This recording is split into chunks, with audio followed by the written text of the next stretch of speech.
Time's up. Admiral. Here it comes.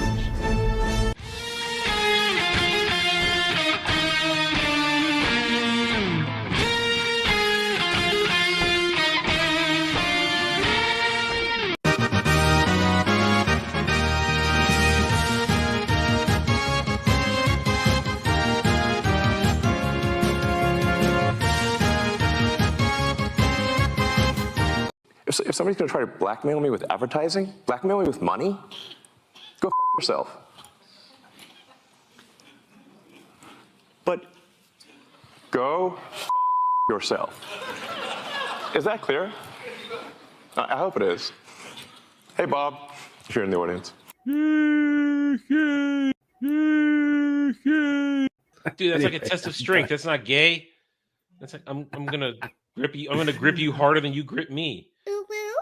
I wonder what the championship belt would look like. Just like a big ass. It'd be my penis wrapped around their waist.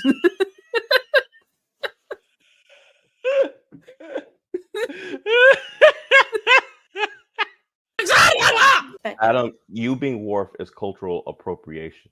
I won't. Cultural appropriate my dick. I don't care. I will have earned my riches and my surly attitude by the time we get there. If I were going to culturally appropriate your dick, you'd have to go get that surgery. Oh, good Lord. Here we go. Yeah. I am dumping unlimited power into you. We named zombies after you in that game. Yeah, rightfully so. Yeah, I mean, they're these big fat bloaters that sun themselves and they just lay there. Oh, those are the things that come out of my rainbow's ass. And that is just. Oh God, those eyes, dude. Those eyes, man. Those eyes. Pretty eyes. I'm not looking at them eyes right now. You know what? I know, but she is a total package. She is a total package. I usually think Ryan. I usually think Ryan is very cringe when he says this, but she can shit in my mouth. Whoa, Dermy! Why do you have to ruin this? What the fuck? Ryan says that shit. Fuck, Ryan says this shit. If Ryan jumped off a bridge, would you jump off a bridge? But you just for her, yeah. Would. Here we are worshiping this beautiful woman, and you're talking about German shit eating. I mean, come on. Listen, I will drag my ball sack. No, listen. 100 miles worth of Shut the fuck up. broken glass, salt, and lemon juice just to smell her farts. We're not on your goddamn stream. We're on Adam's stream. We're wow, I am. Respect the man's house. You don't take shit in his goddamn fridge. Never gets old. Never gets old. Never gets old. Welcome to Mellow Mondays, everybody, where we're going to really try and just relax. I'm sure we're going to get fired up over a couple of things tonight, but we're going to try and take it easy. I'm tired. It's already been a long week, and it's only Monday. My sleep schedule's all left up. I was telling this to Bug before we got in here. My sleep schedule is all messed up, and I should be asleep right now. I should have gone to bed to catch up, get the sort of the sleep debt. But no, we got to put a show on. I had to do a House of the Dragon review today. And listen, show hit its marks. Good job, show. I still kind of feel like people are praising it harder than it deserves. I don't know. We're not going to talk House of Dragon. I just had to bring that up. That was part of my day. That ate up the largest chunk of my day. But anyway, Buck, how are you doing? Oh, it's surviving. It's been a bit of a long heat wave this week, like triple digits. Gonna be like that for a while. Mm-hmm. And I'm kind of just counting down the days. I kind of like it better when it's a frozen hellscape instead of boiling, I'm not a winter enjoyer. I just prefer the cold because I could do more things to combat it. Yeah, I mean, I understand that. I mean, where I'm now. It's in the mid to high 90s right now. So it's for where I am. It's freaking hot too, and it's gonna be like that for at least another week. Thing is, I agree with you. It's easier to deal with cold than it is with heat because I can leave the thermostat when I switch to the heat because we have this retarded complex has a fucking heat pump built in, and those things are horrible. But it's all we got.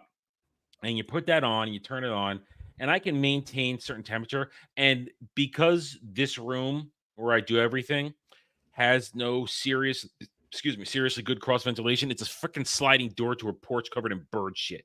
So I don't even open this door. But you can see I got all these electronics here, and I close the door. It's 10 degrees hotter in here than any other place in this apartment. So when it's winter, I am perfectly fine in here. I can have the heat at a mid temperature out there, and it'll just be warmer in here because when I'm doing this stuff, everything's running. It's easier to be in winter. Right now, my electric bill is insane right now. Over $200.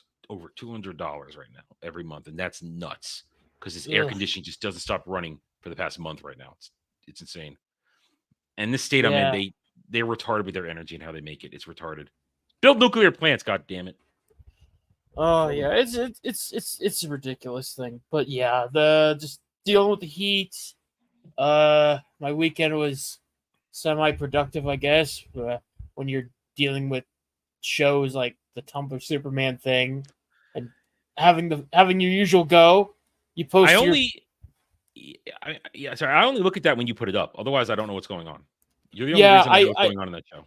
Yeah, I put my usual thoughts, and then I get like the usual crowd of people getting upset with me for having said thoughts because I refuse to accept the trash that they claim is a 5-star steak. You know, apparently that's a bad thing. Oh, it is. Horrible. Oh, it is, and it just ruins the simple, basic stuff. I mean, like they can't even handle Superman's ice breath. I've seen that. Why are his eyes glowing when he shoots ice breath? And it's not even ice breath. It's just him taking a deep breath and blowing. Cooling things off.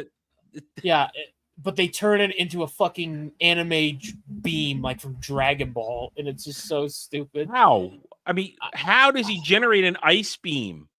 I don't know. They just do it, and they magical bullshit it.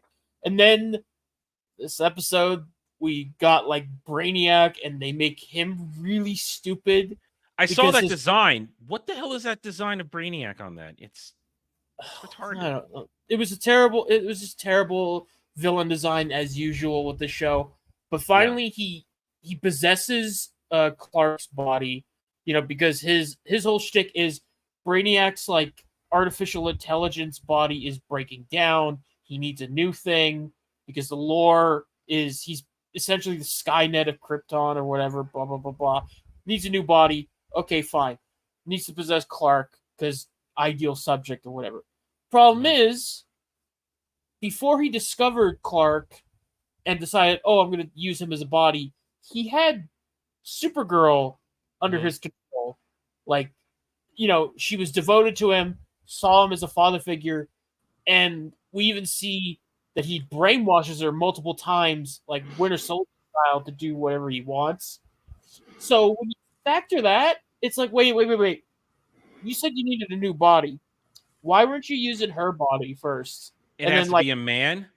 I mean, they don't specify it. It just, and I get people going like, well, Clark's superpowers and all that. It's like, no. The thing is, Brainiac didn't even know of Clark's existence till like 2 episodes ago. And his first initial thought was, kill that motherfucker, Kara. And she was about to before the anime ice beam happened. And Brainiac was like, oh, you know what? I changed my mind. And it gets even dumber because once Brainiac's infected Clark, he's got control of his body. Black Jimmy Olsen shows up. He's like, got kryptonite. He's like, get out of my friend's body. And you see the kryptonite start to affect, Clark's body, but Brainiac doesn't react to it. He goes, silly human. You realize you're going to kill Clark's body and Kara while I can transfer myself to any vessel I so want. Once I heard that line, I was like, wait, if you could do that, why the fuck were you not inside of Supergirl from the start? And it's like, he sounds like sounds like a ripoff of Ultron. I could be in anything and anywhere now. It's just, I don't know. That's not Brainiac. That's not Brainiac. 12 level intellect. What a fucking joke. Yeah. And I had people like trying to give me shit. It's like, oh, it's totally this. It's like it's totally this reason. It's like, no, the writers just didn't know what the fuck to do. Like, because they don't know the source material. It's they don't know the source material, and they can't write intelligent characters because here's the rule: an intelligent character is only as smart as the writer behind them. Yep, exactly. Hi, Devil. What's up? How you doing? Good. I just passed out. Day off. Decided to nap. That's a common theme here. Yeah. Hey, it's listen. At least somebody's sleeping. I sure ain't. No. Anyway, hail and howdy to the chat. How you guys doing out there? Hail, good sir, Algrim the Strong, and La Goddess being good mods, taking care of things. Hello, Kale. How are you? And anybody else just watching, not chatting, happy to have you here on this busy Monday night. We hope you guys have a good time with what we're gonna talk about tonight. Hit that like button and enjoy the show. All right, so I got some topics tonight. One the Devil put before me, and we'll get to that. I want to wait for Samuel on that one because he just went So I'm sure Samuel's gonna be very negative. We've talked about this one before, but it's got some fresh news. I've got a couple other things. Devil, I've got a top 10 specifically for you tonight. Oh boy, it's gonna make you mad. It's gonna make you mad. It's designed for you. Then let's see what else I got. We got a little fun thing we'll start off with, and then the main event. I got a new weirdo. Some of you guys in the DM rooms, you know, I've got a new weirdo, and he's obsessed with me so much so that he's demanding that Twitter kick me off the platform. Me, 178 followers. Me. I am nothing on Twitter. I am absolutely nothing. I am insignificant, but this person is so threatened by me for making fun of Disney Star Wars and Disney Star Wars stands that I'm a sociopath. That's what I seem to be to the Tumblr Superman stands. They just view me as a goddamn menace because I'm there. I'm not only there every week, but I'm the one with the first-hand like HD clips because the episode comes out earlier for me, even earlier than the Pirates. So I already have this shit out, and they're just like, "How dare he talk about show?" You know. So somebody calling for the destruction of Adam. It must be Dermy. Listen, I may. We were talking about this before. I mean, I don't know if I made him mad today, but Dermy's been threatening me today. He's been threatening me. Oh, I totally started a fire. You threw that grenade. You threw that. Yeah, grenade. I jumped right in and played with it. I was happy about that. I didn't know it was gonna go that good. And listen, then Alf and Cloud had to come up and fuck it up. I know. I would have kept going, but I did have to stop and do my House of the Dragon review. I had to go actually do work. I couldn't play in the sandbox with Dermy for the rest of the afternoon, and continue to, trade meaningless barbs with him, which is what. We're talking about this, guys. We got to say it. Whatever we're talking about, it is meaningless what we're doing, but it still is annoying. But anyway, so we'll come back to it later because Samuel has to be here for this because Samuel loves dealing with Twitter weirdos. He loves it, so he must be here for this. But the word sociopath, just to say now and come back to it later, these people don't even know what these words mean. Oh God, they never know. They just throw them out there because they've heard that it's supposed to be mean, and they confuse it. So it's we'll get back. Socialism. Yeah, they have no clue what it is. Yeah, even though they are totally a part of it. So let's see. Let's start with this. This is fun. I haven't watched it all the way. I started watching it and realized, wait a minute, we can watch this on Monday. It'll be fun because, Bug's not an old man, but Devil is almost an old man like me. And we were there for the original console wars. Nintendo versus Sega. So there's a little video. Somebody said this guy, Nintendo, not sure of the creator, but man, this idiot. So if this is funny and we enjoy it, kudos to whoever made this video. It's on X Twitter, so we have no idea. But here we go. Let's take a look at this. I only watched the first 30 seconds. And when I saw where it was going, when the third player arrives, I'm like, you know what? Stopping right here. I'll watch the rest of it. So have you guys seen this? Wait. I think I know this. This is Flash Kits. Is it? Well, if we know who it is, we'll promote it when we're done. So, Devil, you haven't seen this? No, I've seen it. You One have? time. Okay. One time when I was on acid. Oh. so you're not sure what happened, are you? All right, so let's watch this.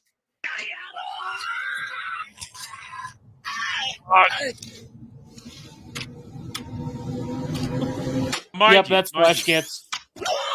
Now, mind you, that's the second gen Sega Genesis. That's not even the first gen. That's second gen. So I like this. So you summon Sonic with a card.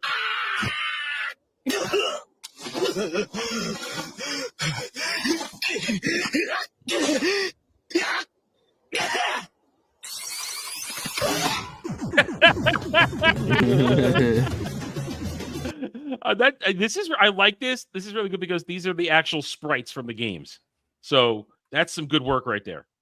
That's some good work. That's Super Mario for Super Mario World, and that's old school. I think that's even Sonic 1 Sonic right there. I think so. This is funny.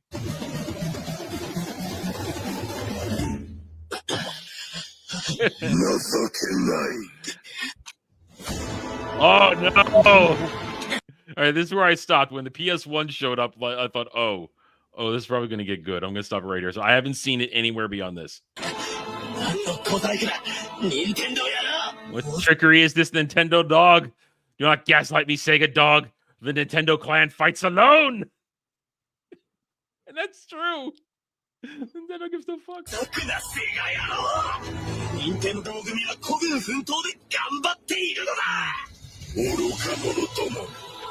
Foolish Sega Nintendo dogs. The Sony clan sends its regards.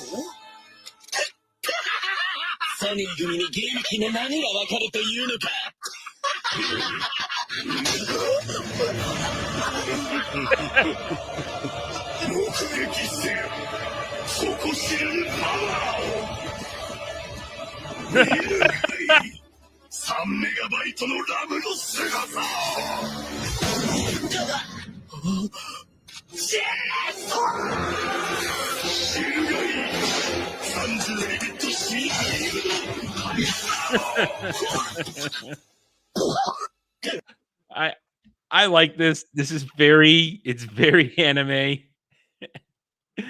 And it's very real.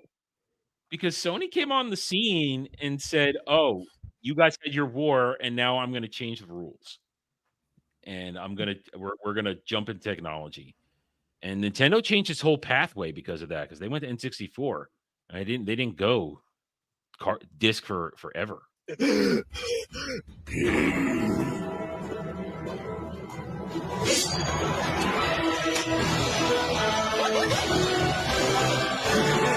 Here we go.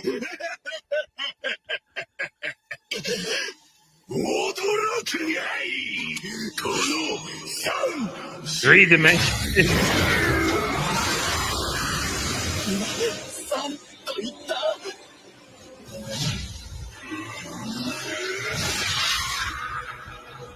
Who's it gonna be? Oh, what? What? Crash Bandicoot? I thought it was gonna be somebody epic. Crash Bandicoot. Well, they're using the first things.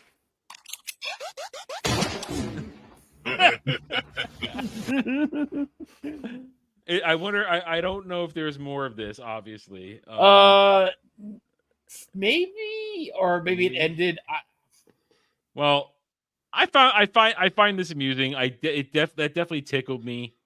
Yeah, that's definitely Flash Gets because okay. That's a reoccurring series. They'll deal with like consoles just going at it. Well, bravo to them. That was funny, but it's funny because it's true. Because think about this. We talk about the original console. You got Nintendo and you got Sega, and they duked it out. It was trench warfare. It was guerrilla warfare, gang warfare in the streets in the 80s and the early 90s. And then somewhere in the late 90s, mid to late 90s, here comes Sony. And Nintendo Nintendo didn't give a fuck, but the N64 is proof of that. They didn't give a fuck. It's like, oh, CDs, we're gonna make cartridges for another 5-6 years. Bye. We don't give a fuck. But then we're gonna dominate the handheld market. But then Sega tried to compete against Sony with discs, and that's what killed the company. Because even though the Dreamcast was a good system, and the Saturn was a good system, the marketing, the release, it was all kinds of wrong, and it led them down to irrelevancy. So eventually, they did Minecraft themselves, like that Sega, like that Genesis did, and it's funny but true. It's funny but true.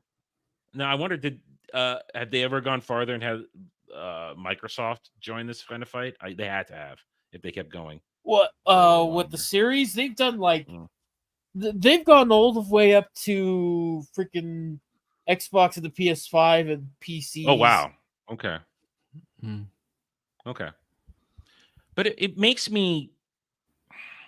I watched this, and when I watching it the first part, and now watching the rest of it now, it does make me miss the simpler times when you had Nintendo guys and Sega guys going at each other, but it didn't get out of control like it does today, where they just go, oh, Sony bros, Xbox bros, where they purposefully pretend that bad games are good.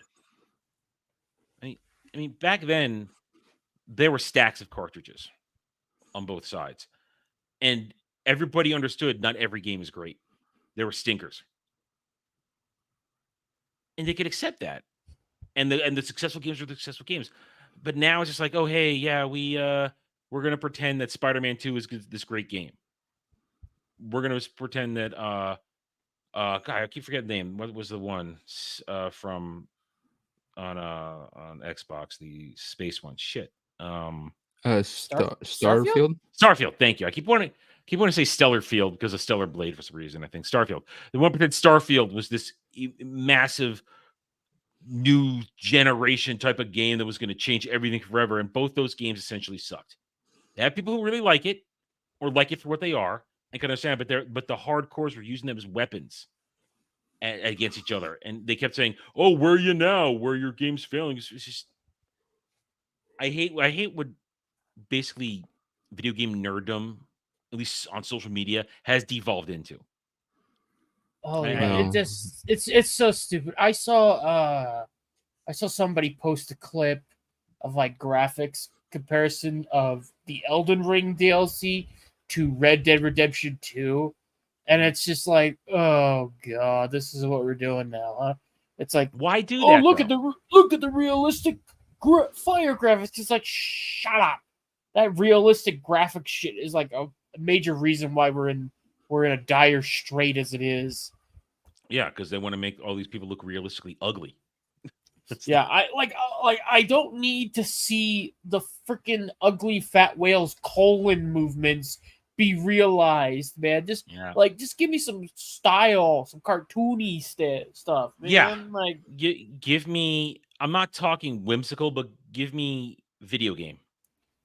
Give me video game. Just give me pretty, like yeah. I'm like, sure, okay, you can have a realistic thing every now and then, but like, I don't need the whole like every single offering to be like that. Like, it's fine to say you're a video game, you can have a little bit of fun with it, especially if you want like a style, you know. But God, everyone has to like, although certain styles are just getting a little overused. Like, I've seen a couple games use the weird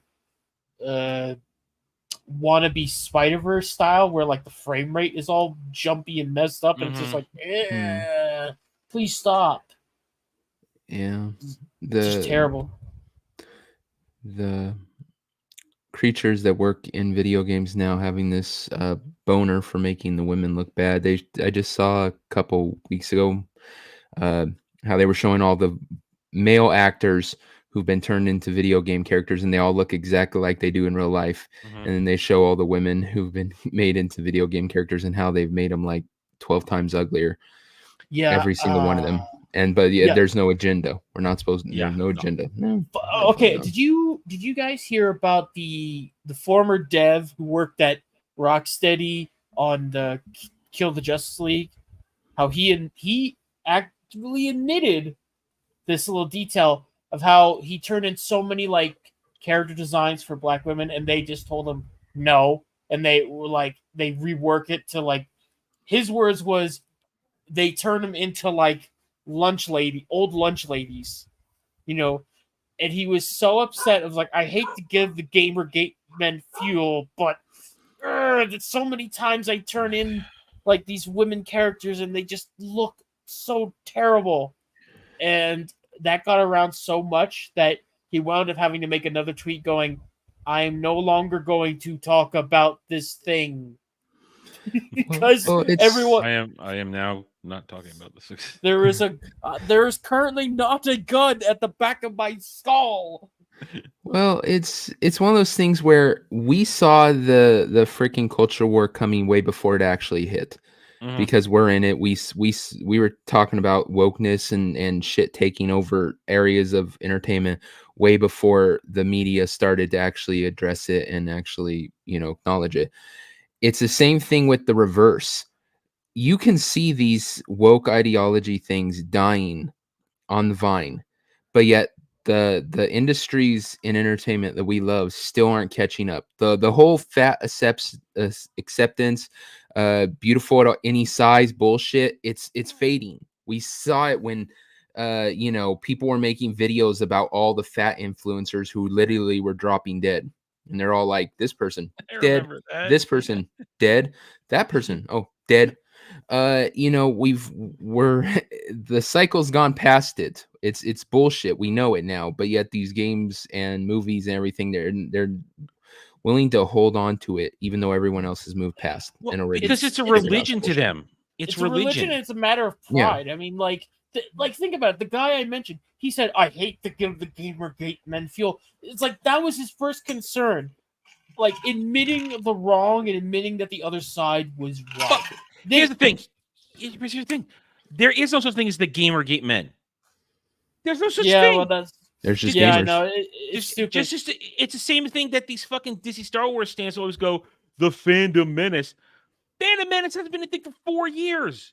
It fell apart almost as soon as it was created because a bunch of egos. There's one thing I'd push back on is yes, it is a religion to some of them. There are people amongst them that are it's religion, but there's also the people who are all about the money. The difference is they were fooled into thinking the money was on that side by focus groups done by the religious aspect of it and stuff like that. They said the ESG money, that's what we want to go for. If we push this way, that's where it's heading. Let's get ahead of the game. Let's start pushing all this woke crap. There are still people in the game industry that's about making money. They just have to realize that the people they've been trusting for the information about this are full of shit. Yeah. And they need to stop trusting them. It'll take a little bit of time because obviously game development takes longer than movies. Movies are you see something changing, but it's definitely a couple years before things get to a little more of a reasonable thing, It's exactly what I was talking about yesterday on Roundtable when I brought up the Square Enix Dragon Quest III HD 2D controversy that they put in the body type A and body type B stuff. And Dre confirmed exactly what I pretty much already assumed because Dre has worked in the video game industry. He's been in the rooms. This shit was put in. Some of the shit that's coming out now was put into play 2-3 years ago. And something like Dragon Quest III HD 2D coming out with its wokeness in there. And it's a stupid woke thing. And I will shame them for it. But I'm not going to say Square Enix is woke and Square Enix is bad because they took, like you guys just said, they took the ESG money. But the Japanese didn't know what the ESG money meant, that there were strings attached. And they complied because contractually they probably had to. But now they've divested themselves. But that doesn't mean they can change this thing because Dre said to change something like that, it's going to cost tens of millions of dollars to change even something a little bit like that. And at this stage in the game with 4 or 5 months of release, it's coming out in November or October, that's not going to happen, especially because Square Enix has lost hundreds of millions of dollars this last year. Well, and they had to can their U.S. branch after Forspoken. Well, that was the spark that made them realize, oh shit, we can't do this. So the way you guys bring up, it takes time for this shit to play out, and we're seeing some of these things. Even though, to me, I think body type A, body type B is ridiculous. I think it's stupid. But we've already seen in certain games, it doesn't break the game. It doesn't break the game. Makes it stupid, but it doesn't break the game. This is not gonna. I don't think it's gonna break Dragon Quest 3 2D HD or. Well, you don't have character creation in Dragon Quest 1 and Dragon Quest 2. Those are set characters. But the games are probably still going to be really good. I will get them eventually, and I'll play them on stream because I'm really excited for those games because that's a remake of my childhood. And I really enjoyed all those games when I played them as a kid. And I also have a vendetta against Dragon Quest 2 because I never beat it because little boy me didn't understand the idea of grinding. When that final boss went through a phase 2 and just crushed me, I said, "That's it, done." Like, how do I beat this guy? I don't know what to do. Like, what are you going to do when you're 9 years old? You don't know what to do. It's like the who was saying that, and it's that way in the movies a lot of times too. Is you have the producers they have to go out there and try to find the money to make these movies. They have to find the investors. It's the same thing with video games. These video games, they can't afford to put together the amount of time it takes to build one of these AAA games. So they usually have people invest in it. And those investors were the ESG people and stuff like that. And that's why they took that money so readily, because it was just lying there. They here, take it. And we're hiding our true desires with this. Yeah. And so that's how the only way they're going to be able to purge this from entertainment and get back to making good movies that people actually want to freaking watch is by literally just saying we're not taking the money, and if it comes with strings attached like that. And yeah, that's what that Wukong game said, that like Sweet Baby tried to go like, hey, give us $7 million to make your game diverse, and they told him, go fuck yourself. It's based on Chinese mythology. Suck our dick. Yeah, it's like you're not going to tell us what to do with our own like product and based off of our own culture. It's like, fuck you. Yeah. Give the Monkey King tits. Then that would just be Dermy. Oh God. I wouldn't even want to know what kind of game Dermy. It would all be VTuber gayness and just he. You realize what's going to happen when he makes his first VTube video and he does it. He already made a VTube video. No. He just reacted. That was just a reaction. Him as a VTuber. Oh, when he finishes getting his software, and he finishes getting shit, we're gonna EFAP that shit. We're gonna roast the hell out of him. Are you kidding? Doing that. That's the sign of the end times. But that's y'all wonder when the end's coming. That's when you're gonna hear that da, da, da, da, kind of music playing in the background. It's gonna be like Darksiders, where that's the first seal of the apocalypse broken.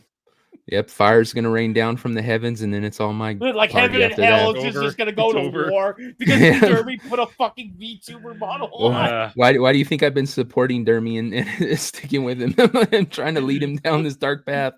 You're gonna hide behind him when the time comes. Use his just seeing her doing this. Hell wow, Hammock, dude.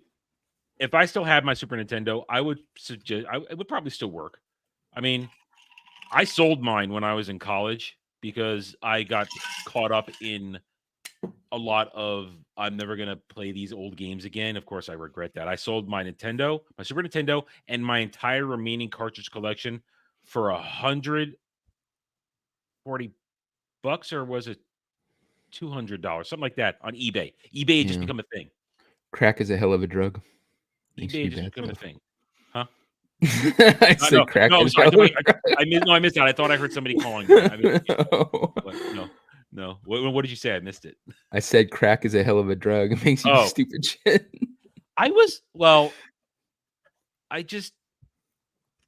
thought that it would be quick money, and I needed that. I didn't have a job when I was a freshman in college. It's like, I didn't need it. Yeah, Adam sold his Nintendo. Bug gave hand jobs. I'll do bad stuff. I think the worst part of it was the thing I regret the most. I don't regret losing a lot of those games. The one game I really regret is losing my Chrono Trigger cartridge because that was that we're talking hundreds and hundreds of hours. I don't know. I don't want to say 1,000, but hundreds of hours where all my characters were like level 95, and I could just fire it up and play it in an afternoon. It's like playing it back then. I called it playing a comic book back then, or because it was that easy. It's like, oh, I just want to enjoy Chrono Trigger. I'm gonna play through it because I can one shot everything, and that's the one I regret. All the other stuff, not so much, because since then, I mean, stuff like Final Fantasy 3, actually Final Fantasy 6, Final Fantasy 2, actually Final Fantasy 4, and other games, they've had remasters and remakes that have actually are better than the original versions. So those I don't mind, but the Chrono Trigger one, that's the one that hurt me the most. So I sold it like a fool. I sold it. I didn't sell my Sega Genesis. My original Generation 1 Genesis and my Gen 2 Sega CD are still in the closet, because if I got rid of the Sega CD, I could never play Lunar again. Hello, Samuel. What's up, Sammy? How are you? I'm all right. How are you guys? We're doing all right.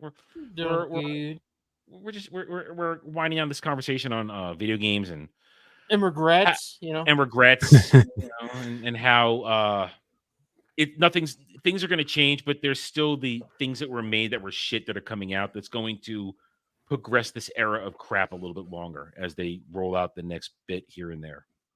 So, but awesome. I think it's ending. It's ending.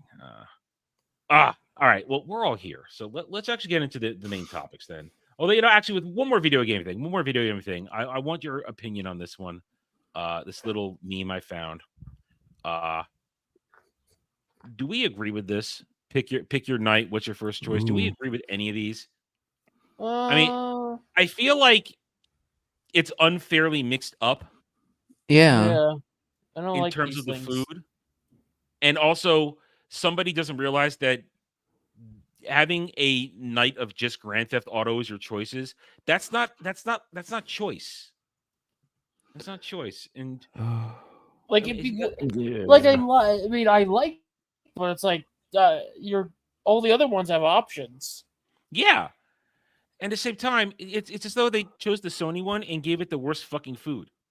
Wait, hold on. So if you go with the Wii U, you just have to starve? Fuck them, man. What the hell? No, that's cereal. You gotta eat Mario. Devil. Oh, it's a cereal? I was all like, I don't even know what game that is, but damn. So hell no. Okay, so damn, you have to go hardcore shill if you use 4. It's like you can only eat Nintendo branded products. The shittiest cereal. And why are 3 of them Nintendo and only 1 Sony?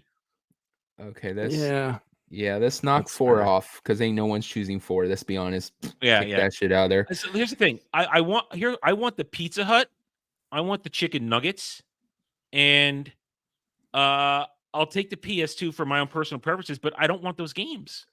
Yeah, if I was gonna choose, okay, let's make it. We'll change it. Fuck this question. We'll change it up to what we want. So you get to choose your food, your game, and your system. That's how it's gonna work. I would choose the PlayStation 2. Games, I would Dragon Age over Grand Theft Auto. Next PS3 game. It's PS3 game. Yeah, that's true. PS2. I'd have to have a PlayStation 3. But remember, you could go for PS2 or PS1. The PS2 was backwards compatible, so you can dip into the PS1. That's true. What games did I want like on the PlayStation 2 though? I'm trying to think about that far back. Well, this is easy for me. If we're doing this, Spider-Man 2. Spider-Man 2 was pretty fucking good. I only played the first one based on the movie. I never played the second one. The second one's a much better game than the first one is. Well, yeah, well, of course the second one was a much better game. The first one was just a product. But I mean, I'm with Devil. One you can at least play Green Goblin. I'm with Devil. I'm gonna take the PS2. I'm gonna take that Pizza Hut, because that looks like old school Pizza Hut right there. That's what that looks like. And I'm gonna take them Chicken McNuggets, and then I'm gonna take Lunar 1 and Lunar 2 for the PS1 because it's backwards compatible. What if that Pizza Hut box is filled with pizza from 98? Don't do that. Don't do that. Why? All right, I'll go with number 3. If I could toss the nuggets over there too, just because of GoldenEye. Because if you have 3 friends with you and you're playing GoldenEye, it's well worth it just for that. Oh yeah, you got a weekend there. There are 3 controllers right there. There are 3 controllers. So there you go. So I'll go with number 3. Add nuggets. Okay. All right. I accept that. I accept that. Bug. I'm gonna have to go with 2. Like I would like it would be Vice City and Spider-Man 2, just because.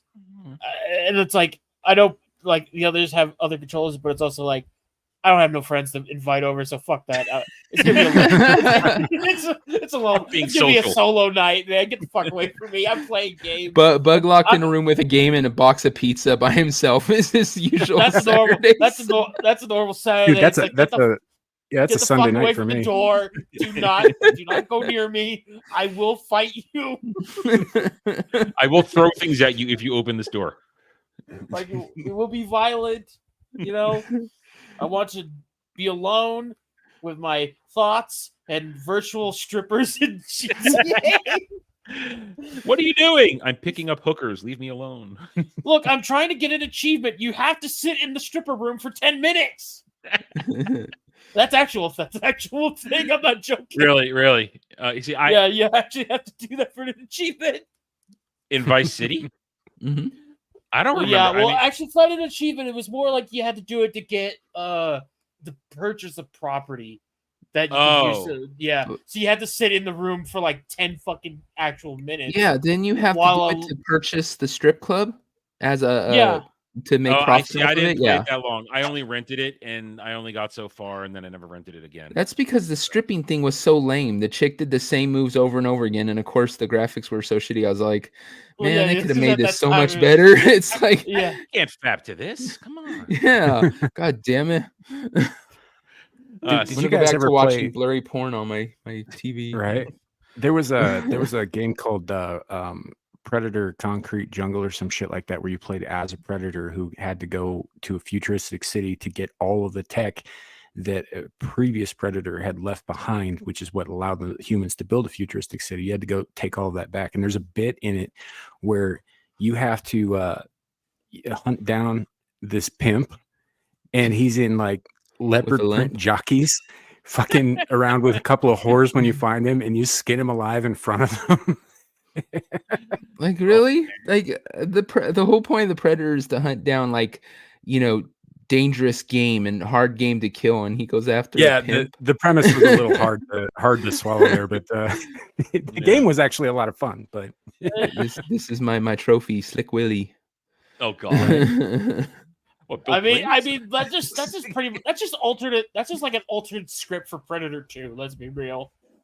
Because like that's what what the Predator was doing. Predator 2 called Concrete Jungle? Wasn't that the subtitle of it? No, there was a comic book series called Concrete Jungle that was a sequel. So there were 3 different 4-issue miniseries that came after that all involved this guy named Schaefer, who is Dutch's brother from the original movie, who's looking for him, and he keeps running into predators. The first one was Concrete Jungle, keeps running because it took place in because it took place in New York, which is how he got cottoned on to the fact that his brother was involved with these things. Second one takes place in Siberia. It's called Cold War, and the third one takes place in Central America, where the original movie happened. And it's called Dark River. It takes place in Siberia, but the predators hate the cold. That's actually part of the plot. So they're super pissed about crash landing in the fucking cold. They're not hunting. There was a malfunction on their ship, and they crash landed, and they're trying to fix it. And there's all these fucking Soviets and their Yankee allies who were trying to steal their shit, and they are very upset. They're not hunting. They're just fucking shredding people because they're angry about the cold. It's funny. It's like, God damn it, we have a flat tire, and all these fucking hillbillies are coming to steal our shit. You see a bunch of predators next to the ship doing this, going. They're trying to steal. It's like a bunch of Mexicans trying to strip a car apart when you leave it on the side. It's like, oh shit. I was like, where in Siberia are you going to find something to replace, like, you know, whatever the hunter equivalent of a warp drive is? Oh man, yeah, that's funny. That's funny. So, Sam, do you have a choice out of these or a composite? Yeah, you mentioned you bring up a good point. The PS2 is backwards compatible with PS1 games, so I would go with the PS2. Probably the McNuggets because all the rest of that food sounds fucking awful. And then for the games, because it's backwards compatible, Blood Omen: Legacy of Kain and Suikoden 2. Well, that's good. That's a good choice. That's a good choice. Because if I didn't want to play Lunar 1 and Lunar 2 as like just a combo, Suikoden 2 would be an excellent choice. I would, if I was going to go with the PlayStation, I'd probably do Ark of Lad because I still haven't beat that. Like I said, that save system they had on it fucked me up so bad. I still want to write them hate letters. You know, Devil, you should stream when you have the time. You should stream it. It's your white whale, dude. You should get it. You should find a copy of it on Steam or something. Stream it. Devil finally achieves the one that got away. I got you. I got you. Yeah. I'm so glad I'm not the only one who saw Hot Tub Time Machine. Oh, I've seen parts of it. I hated that movie. I fucking love that movie. That's why because I hated everybody. I hate that cast. I don't like anybody in that movie. That's my problem. That was exactly it too. It's not that I'm against the kind of corny idea of it because I love corny movies, but goddamn, every single person in there, it's like, ugh. Yeah, I just funny. You know, the funny thing, that was the first movie that I ever saw Sebastian Stan in.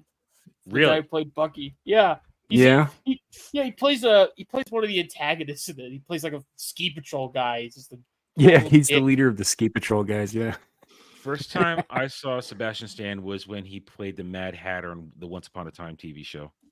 That's the first time I saw him. I know that show. My sister loved it and would always watch it when I was around. It was a good show. It was dark twists on the Disney-fied version of all the Grimm's fairy tales. First 5 seasons were good. Yeah, the first couple seasons were fine. My sister was obsessed with it. It's not fun when your sister makes you watch it with it and you're just like, dude, can we change this, please? Well, yeah, I chose to watch it. Yeah, I didn't have a choice. I'm kind of with Bug. Yeah, let me guess, Devil. Your sister was super into fucking Captain Hook? It's like, oh, isn't he so dreamy? It's like, I don't give a fuck. Can we change the channel? My sister was more into the Evil Queen. Oh, just saying. But she was saying. But just saying, she was so obsessed with it. She literally freaking got together with 4 people she met on one of the chat groups. They drove up to freaking Canada to go visit the actual town they used in the damn filming. Really? Yeah. And she didn't tell my parents, so my parents just found out, oh, you're in Canada. What the fuck? Whoops. And went up there with a bunch of strangers, and so she really, really liked the show. Damn. I don't think my sister was that into the show. Oh God. I'm glad it got an ending, but those last couple seasons, they really milked the hell out of it for those final seasons. But of course they were milking the hell out of it. I remember seeing commercials when they were trying to tie in shit for Frozen. I'm just like, why? That's when it started to turn, because the Frozen stuff was bad, and that's the only reason I ever watched Frozen, so I could know who those characters were and understand what they were doing in the show. Oh, I would disagree. Season 5, when Emma becomes the Dark One, that was rough. After that arc is when it really started to like go way downhill. The last 2 seasons are absolute garbage. Yeah, no, I won't disagree. I stuck it out because I had gone that far. It's like, I'm gonna ride this to the end.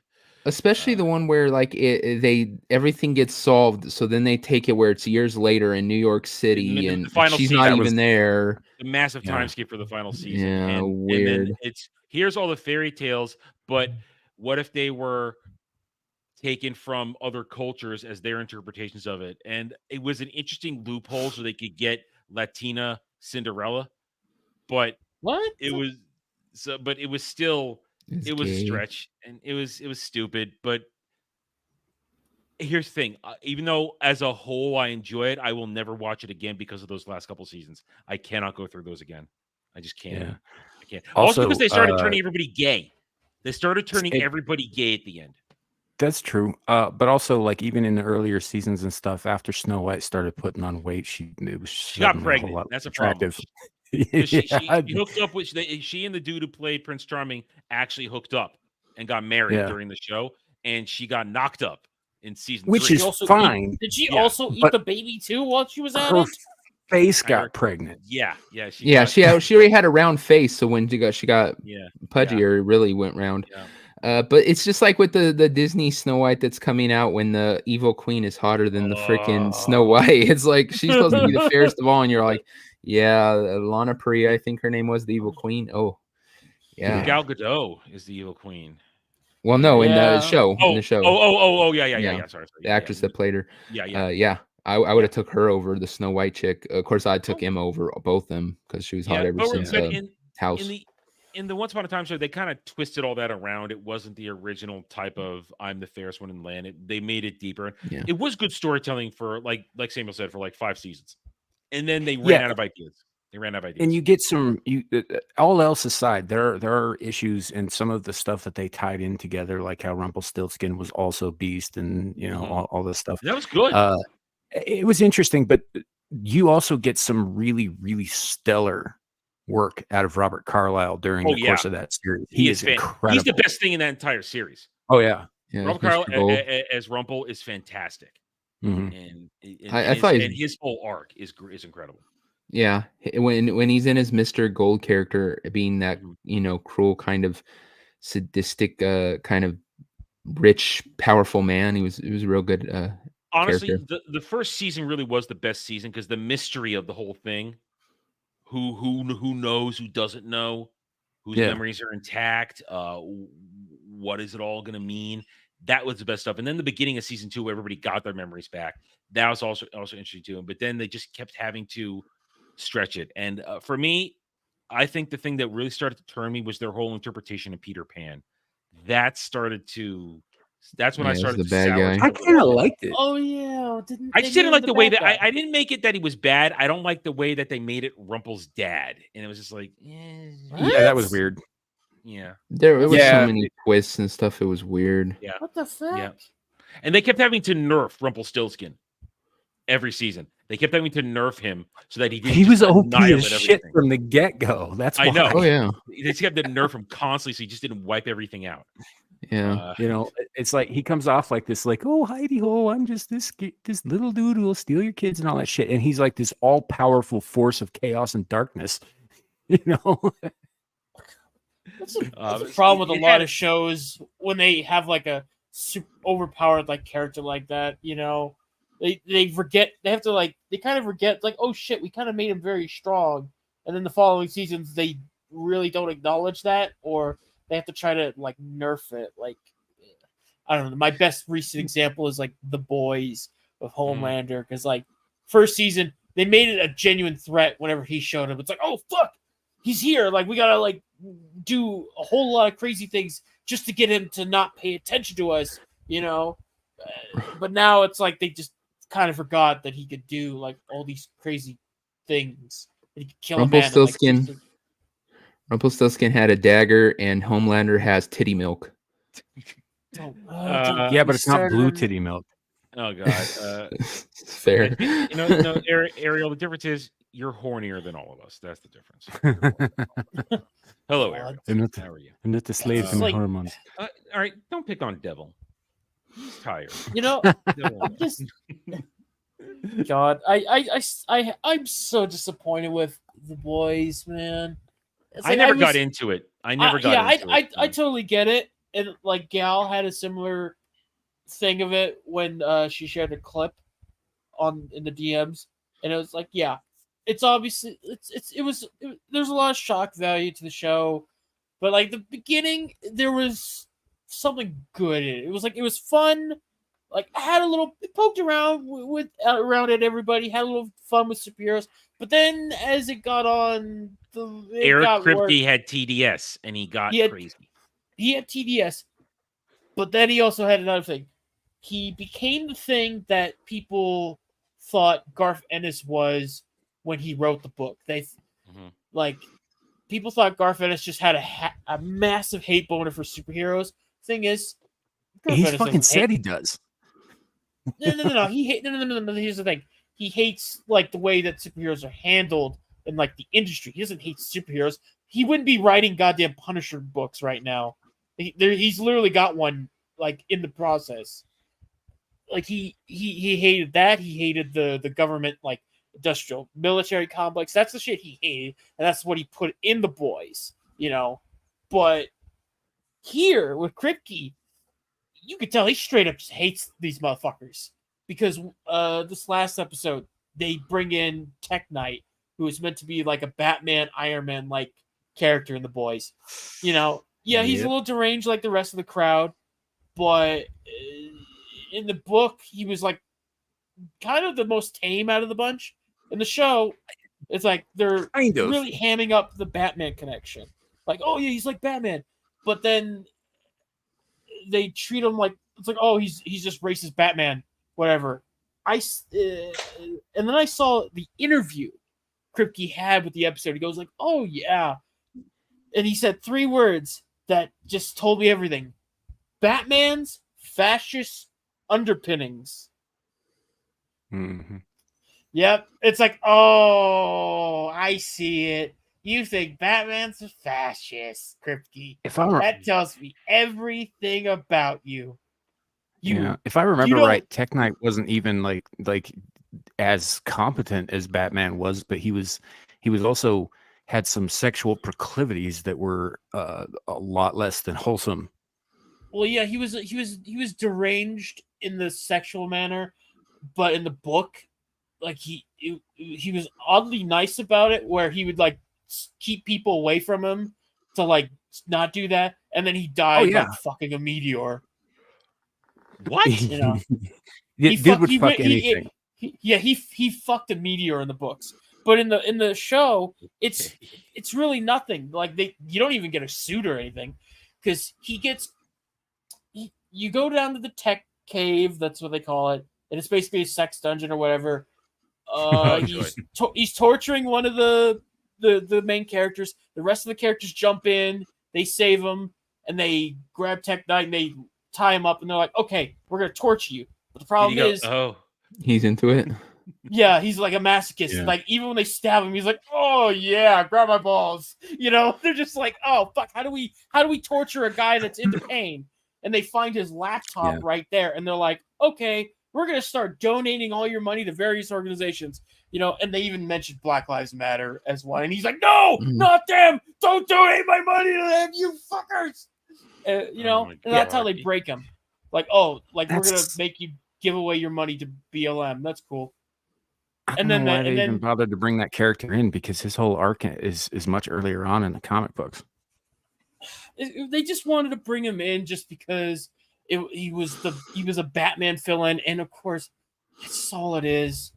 That's all it is. It's just a freaking spiteful bullshit. You know, the first season had like a little bit of charm to it, where it's like, yeah, you can have a little fun, haha, laugh at superhero stuff, whatever. But now it's just pure shock value bullshit, you know, and characters not acting the same. Well, how are they going to end it? Because they've totally taken it away from what the ending would have been. I mean, yeah, because Black Noir was a real black dude, not a Homelander clone. And Kripke said that they were never ever going to do the clone thing because they thought, oh, it's too out there, it's too like magical for us. It's like, you have how is that more out there than a guy who explodes another dude from inside his urethra? Yeah, it's also stupid when you think of the context of the show, because there's an episode where the boys are trying to find this virus that's supposedly kills supers, and they find this farm lab, and there's a bunch of sheep that got injected with Compound V. So there's a literal fucking flying sheep trying to kill him, and it's like, you're telling me this is too much? This is the comic? This isn't my... Yeah, in the comic, the ending of the comic is the whole time Homelander's doing all these bad things because everyone says he does these bad things, and it turns out that Black Noir, one of the other characters from they're called the Six, right? Isn't that their name? Seven. It turns out he's actually a Homelander clone that they made in case Homelander needed to be taken out, and he's crazy. He's been doing all these bad things and framing Homelander, ends up killing Homelander, but he gets so damaged in the fight that Butcher's able to take him out, essentially. But that's how it ends. So I know in the show now, you guys mentioned, I do know that Black Noir is a black dude, that actual black dude in this. So yeah. Yeah, because they he had threw black out that in his whole name, arc. because you can't have a character named Black anything without them being black now.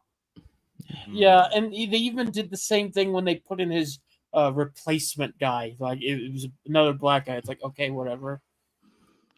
And it's like this sounds. I know it's stupid, and it's just like I'm very much glad when this came out. I was on my whole. I'm not going to watch anything that just has one season rule. Let's see how it goes before I get into it. Boy, am I glad that rule's in effect for me back then. Because yeah, you were good. You dodged a bullet there because first season was good. Second and season, I wasn't a YouTuber yet, so I didn't have to review shit. So it's like like for me, the first season good. Second season, it got a little shaky near the end for me. Third season, it was kind of hanging on a thread and only had like a couple characters that were keeping it there. Season 4, I am sad and disappointed every time I see an episode. And it's just kind of like season 2 was the one with Stormfront, right, where she came in and started doing all the social media shit and riling up all the regulars and shit. Yeah, that's when it got so much more woke. But yeah, I watched the first 2 seasons. The first one, I was all, it's not the worst. Second season, I was like, I'm out of this, so I haven't watched since. Yeah. All right, real quick before we go ahead, finish it. Go ahead, guys. Finish it. I never got. I think I watched part of season 3 because that whole penis thing happens in like episode 1 or 2 of season 3. And I was just like, okay, so none of this is worth watching anymore. Yeah, wasn't much for it at the time. Yeah, and then all I knew was Eric Kripke to shoot his mouth off. I was like, yeah, I'm done. It was bad enough to see the content of the show. I suffered. Go finish that. Sorry. You see the content of the show, and then you hear Eric Kripke's words, and you get like the vibe and the intent of it. It's like, dude, Samuel can attest. I suffered him to finish out Supernatural. I was not going to suffer him in this. Oh God, you went through every season? I've seen every season of Supernatural, and as far as I'm concerned, that show should have ended at season 5, maybe season 8, maybe, and then everything after that is just progressively worse. And I don't mean progressive in the term like we use it today. I just mean that like quality. It gets progressively worse in quality as it goes on. And the ending was a big like fuck you to all the fans. Yeah, God, that ending was stupid. It was bad. I hated it. I was so, and I will never watch it all again. I'll never watch it any of it again because the worst thing for me is that Kripke broke his own world building in order to take a dig at Trump. Because in that very season, the president had been a fictional president in that world that Lucifer took over. But then 6 episodes later, it's Trump's America. How? All because he had TDS. Yeah, and that carried over into The Boys, especially season 4. Yeah. So I suffered it to finish out Supernatural. I had been on the ride long enough, had to see how it ended, but now not going to do it. And all right, so real quick before we go over to our first article, Ariel for $20. Flash gets Weave on Titan, swallowed by anime, and why animes never die. $5 each, plus extra $5 for watching at end of the stream incentive. Okay, so Ariel is once again our program director to end the show, so she has purchased some airtime at the end of it. So a cruel mistress. We will. Hey, one of these days she's going to be cruel to every one of us. It's going to happen. So we will come back to that at the end of the show. Thank you, Ariel, for the $20. And hell, everybody else coming in. I saw Bacon. I do Bacon. I can't argue from what I hear. Hail, Andy Pickle. How are you? And well, hey, that's a question. Maybe Firefly. Maybe we should be happy Firefly had only the one season in the movie.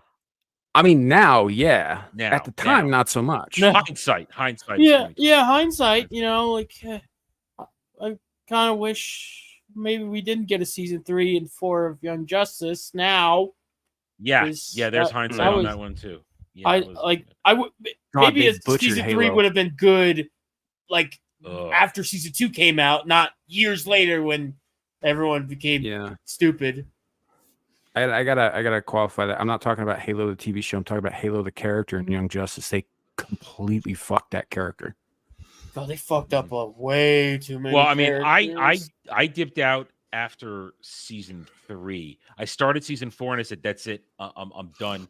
Because I was already pissed after you had Black Lightning give a Superman speech at the end of season 3. It's like he's the one giving a Superman speech. Did you guys catch the What are we fucking talking about? CW Black Lightning? What? Oh, not No, the what- live no, wire I- Black Lightning thing. No. There's We're a talking scene. about- We're talking about there's- shows, Devil, that we were for a minute. We're like, gee, maybe we should be glad that certain shows did get canceled. In hindsight, we're glad, and now we're listing them off. Yeah, I just had to turn on my air conditioning, so I didn't know where you guys were went.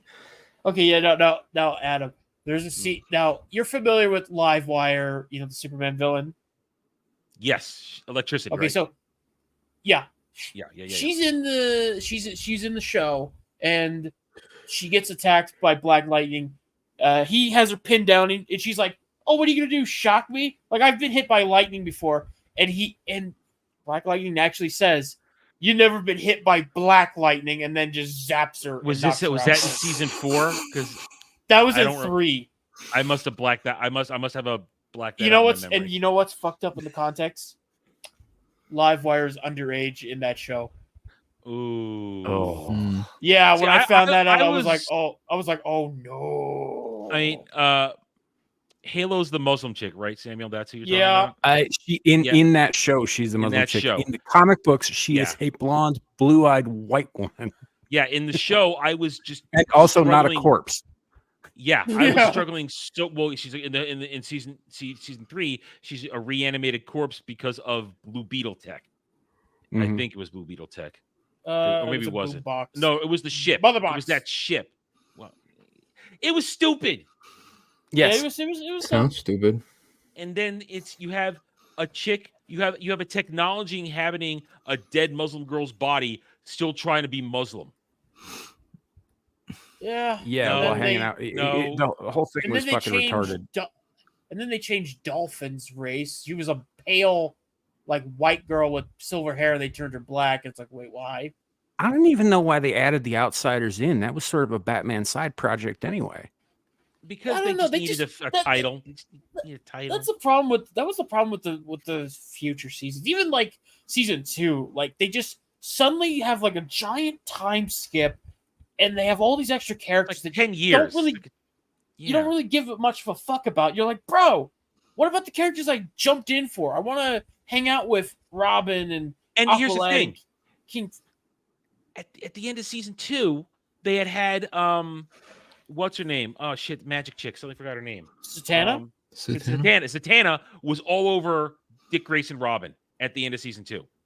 And they were going to get it on. But then when we started season 3 with the time skip, Dick's already involved with Babs, and Babs is already Oracle, which means we've already had Killing Joke at some point. Oh, well, you had a variation of Killing Joke. You know what I mean, though. You know what I mean.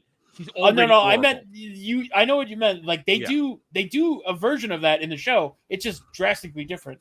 Oh, I didn't know it happened in the show. All I know is that she's already Oracle because she had already been Batgirl in season 2. So that means she's already been crippled and is Oracle. And they don't even reference her as Babs. I don't know. It was all kinds of wrong.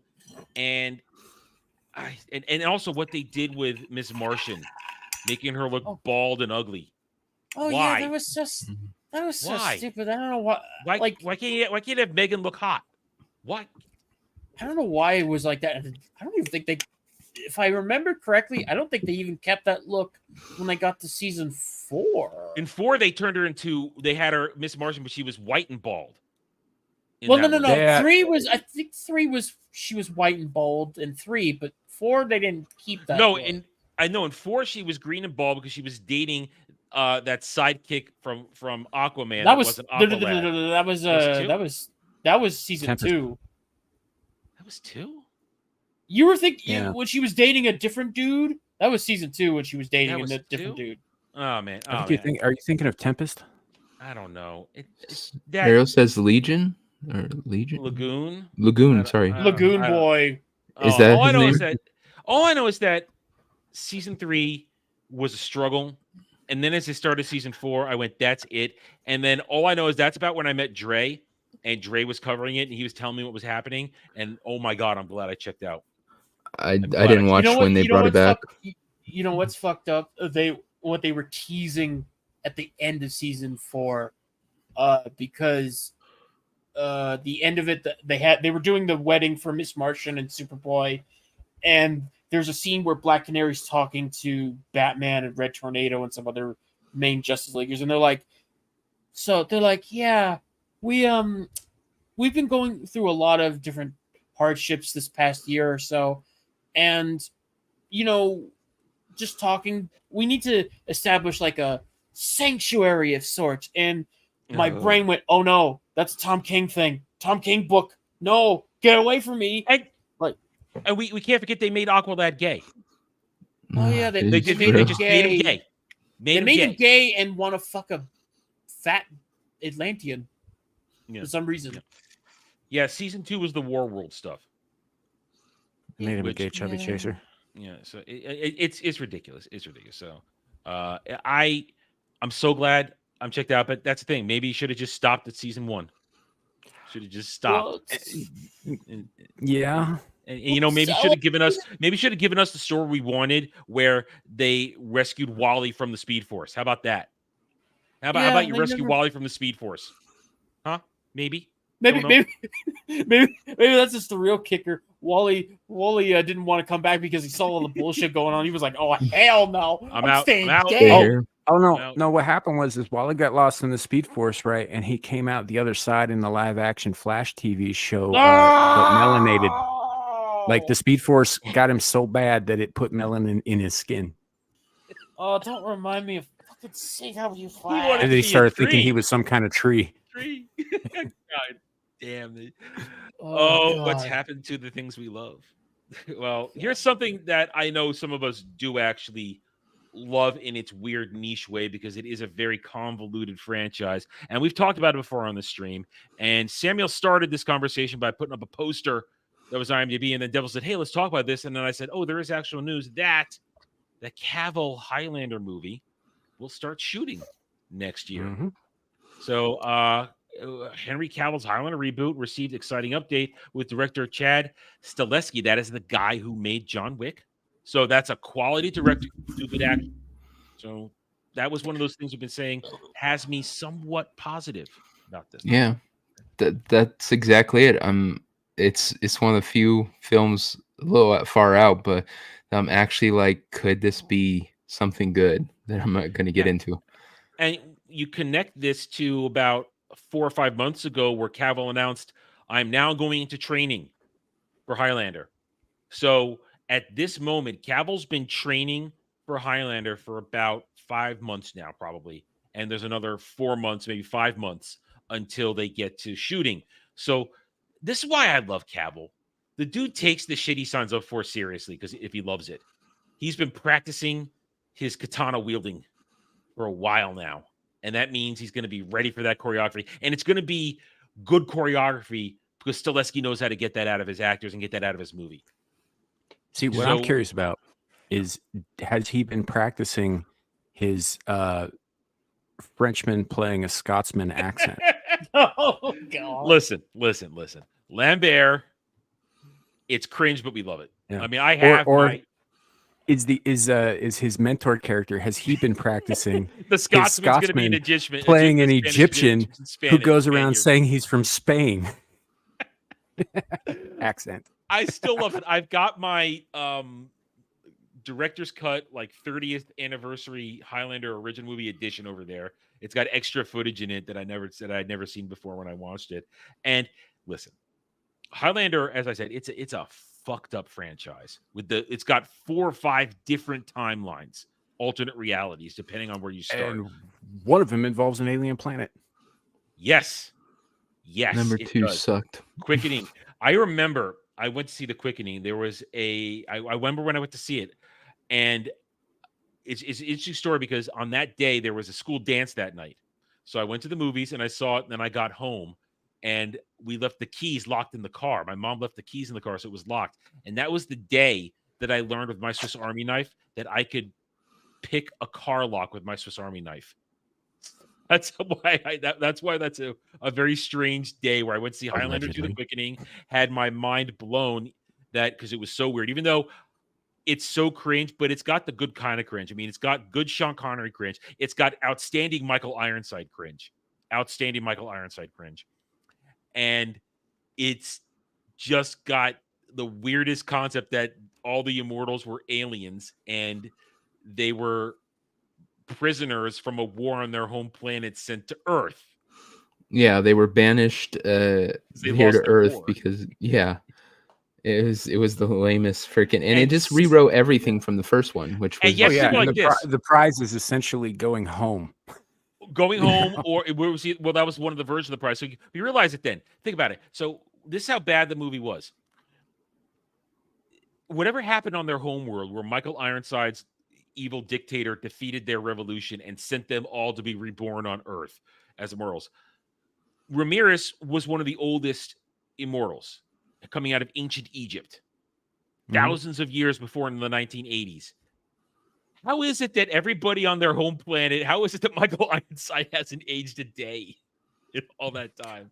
If I remember right, wasn't the story like after McCloud gets the prize in the first movie, he becomes mortal, like more so than everybody else, but he's essentially he gets to grow old and die and have kids, and that gets reversed when the planet Zeist or whatever sends new people to Earth, and they're immortal all of a sudden, which kind of he's like, oh fuck, I'm immortal again. Yeah. Well, he manages to get lucky and cut the head off one of the dude with the wings as he flies by, and then it goes through a quickening, and then he's rejuvenated. But that doesn't make any sense. Why did he revert to young self? No, none of Highlander 2 makes any sense at all. None of it. Yeah, the fact that the bad guy literally sent 2 bird dudes, like to take him out, like they came from Thanagar. and how is it when Ramirez and Connor are getting crushed by a thing, Ramirez uses magic to kind of just touch the drill and make it stop with the sword and then stop it? Yeah.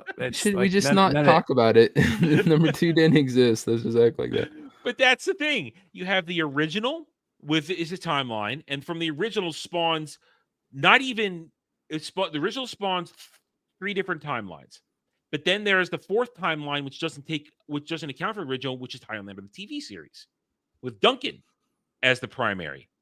And then Duncan gets his own timeline. So you have the original one, which goes off and just ends. You have the original one, then spawns Highlander 2. But then the original one spawns Highlander 3 when Mario Van Peebles is the villain that got trapped in a time warp and then comes out and restarts it with like him and his 2 other immortal dudes. No, he didn't get caught in a time warp. He goes to kill. It shows when Connor or is Duncan? Is Duncan the one from the movie? No, that's the next one. That's after the Highlander movie TV show. That's a separate one. Highlander I thought it was the 3rd movie. No, that's the 4th one. Highlander Endgame is the 4th one. Endgame. No, Endgame's where he goes and kills all the guys who are sleeping, all the ones in the suits sleeping in the cave. This is when he goes to the cave where the guy who created Duncan's sword, he's training with him in the cave, and it's like these Huns essentially, and they come in to kill him, and they kill the sword master. But when they do, it's so powerful, it makes the whole cave collapse. Okay. And then years later, some archaeologists are digging up the cave of the swordmaster guy, and they're all like, and they accidentally release him and his 2 goon friends who have been like dying over and over again, trapped underneath, 40 but tons of rocks. But that doesn't make any sense, because I swear to God, they were trapped somewhere outside of the regular time, because then if they were still alive, then there's no way Connor can beat Kurgan and claim the prize, because it didn't make sense, but that's just how it was. I mean, a lot of the stuff never made sense. No, it gets a new retcon with every fucking film installment. Exactly. And, by the way, Andy Pickle, it's not that we don't recognize Clancy Brown and his stellar work as the Kurgan in the first one. It's that we haven't been talking about the first one. Yeah, we're really the first one in its own little place. It's happy there. It exists. It's fun. It's great. But we're talking about Quickening. Then we got Mario Van Peebles, and then you've got Highlander, the TV show, which has which isn't even connected to the first movie because the first movie never happens. And it does happen. No. It's like it does happen. They connect They're them. two different McClouds from the same clan. But there's no but the quickening can happen. Connor never faces the Kurgan. Oh yeah, no, you're right. What I'm saying is I'm not saying the events of the first movie never happened because they retconned it again where they have Duncan, and by the time they get to Highlander, the TV series, the quickening is different. It's not down to 6 people. There's still dozens, hundreds of immortals left, and Connor is still one of them. And the prize is never found. No one ever gets the prize in Highlander, the TV series, because Mythos keeps living and everybody keeps living. And Connor dies in the 4th movie, Endgame, where Connor and Duncan are facing a dude so powerful that Duncan has to fight and defeat Connor and absorb his power in order to get strong enough to beat this dude. And then there's one more spawned from that timeline. It was a sci-fi original movie. Yeah, it had a supernatural villain that was could run really fast. He moved really fast, and was he the Chosen or something? I think it was called The Prize. I think that was it was called Highlander, The Prize, something like that. All I know is that it was suddenly we're in dystopian future, and Duncan is basically fed up with everything. He doesn't care anymore, and he's got these 2 weird big flat swords. It was a horrible thing. Well, it was not remotely Highlander at all. Yeah. It was atrocious. But that's guys listen. This is how fucked up the Highlander franchise is. We're not even going to go to the cartoon that only had 1 season. We're not even going near that. And there was a cartoon. Or the anime? No. Well, it aired on USA Network real briefly, where it was on a whole alien world type situation, and it wasn't even Earth, and it was loosely adapted with some elements of the original movie. But I just it was the Stargate Infinity of Highlander. Bacon knows his cartoons. He knows exactly what I'm talking about. He knows exactly. The 90s cartoon was corny because they really messed with it too. Like they put down their swords and they were just going to usher humans through history. And then this bad guy, it was very diluted, the cartoon. But the anime one was actually done by the same people who did Ninja Scroll. Okay, and so that's I had very similar. I'm talking about a Western one. Then I'm thinking of a Western one that had actual episodes and Ramirez and. Yeah, that's the '90s cartoon. There's the anime and there's the cartoon. Yeah, but so as fucked up as that series is, I'd still watch every single one of those movies over almost anything that's come out since 2016. Well, here's the thing: Highlander, the TV show, is outstanding. It's excellent. Oh yeah, and great characters. Great character. I mean, when Duncan accidentally kills Jimmy. When he's high on evil, that was devastating. Dude, do you remember the episode when they had the retarded immortal? I think so. And they had to kill him? That was a very 90s TV show. I'm retarded. All right, so let's keep going here. We've set the stage. So during a recent interview with Collider, Stileski confirmed that production film is set to kick off in Scotland in January 2025. So at least they're going to be on in Scotland. That's good. No going to Canada. I appreciate that. We start shooting in January in Scotland. That's why I go right after I leave. I go to Scotland on Monday to do the final location scout. Original Highlander star Christopher Lambert, blah. Last year, Stileski confirmed that his updated version will include a lot of the same characters from the original movie while bringing in elements of all the TV shows. Well, there's only 1 TV show. So I don't know what he's talking about there. I mean, we're not counting the cartoon. Yeah, I guess maybe. As long as just wait. There was a spinoff. There was a spinoff. Oh, a Raven. The Raven. Highlander the Raven. Yeah, that's but she had great tits, and it was still attached to the regular Highlander show. She just got her own. Why'd she have to have that pixie cut? Ugh, I know. She was so much hotter when she went down. Yeah, that chick was smoking. She was smoking. She was great, and she showed her boobies, so they're out there. They are out there. I was a teenager, of course. I looked for it. But but that's still that, and I want this to be good, and I see no red flags. It would be nice. Andy Pickle, I will answer that in a second. So I want this to be good. Too. The filmmaker also revealed that it will serve as a prequel setup to The Gathering, aiming at to establish the franchise and grow the property. Yeah, we've heard this discussion where they want this to not just be the one movie. they want this to spawn movies and TV shows. They're looking at they're basically looking at rejuvenating the entire franchise. And if they can do that and not disrespect it, I think they should just stick with the one movie. If they're going to do it all. Make the one movie first. Make the one movie. See how it is. Good. Yeah. And now, if they're filming next year, this movie's coming up. This movie's a fall 2026 release at earliest.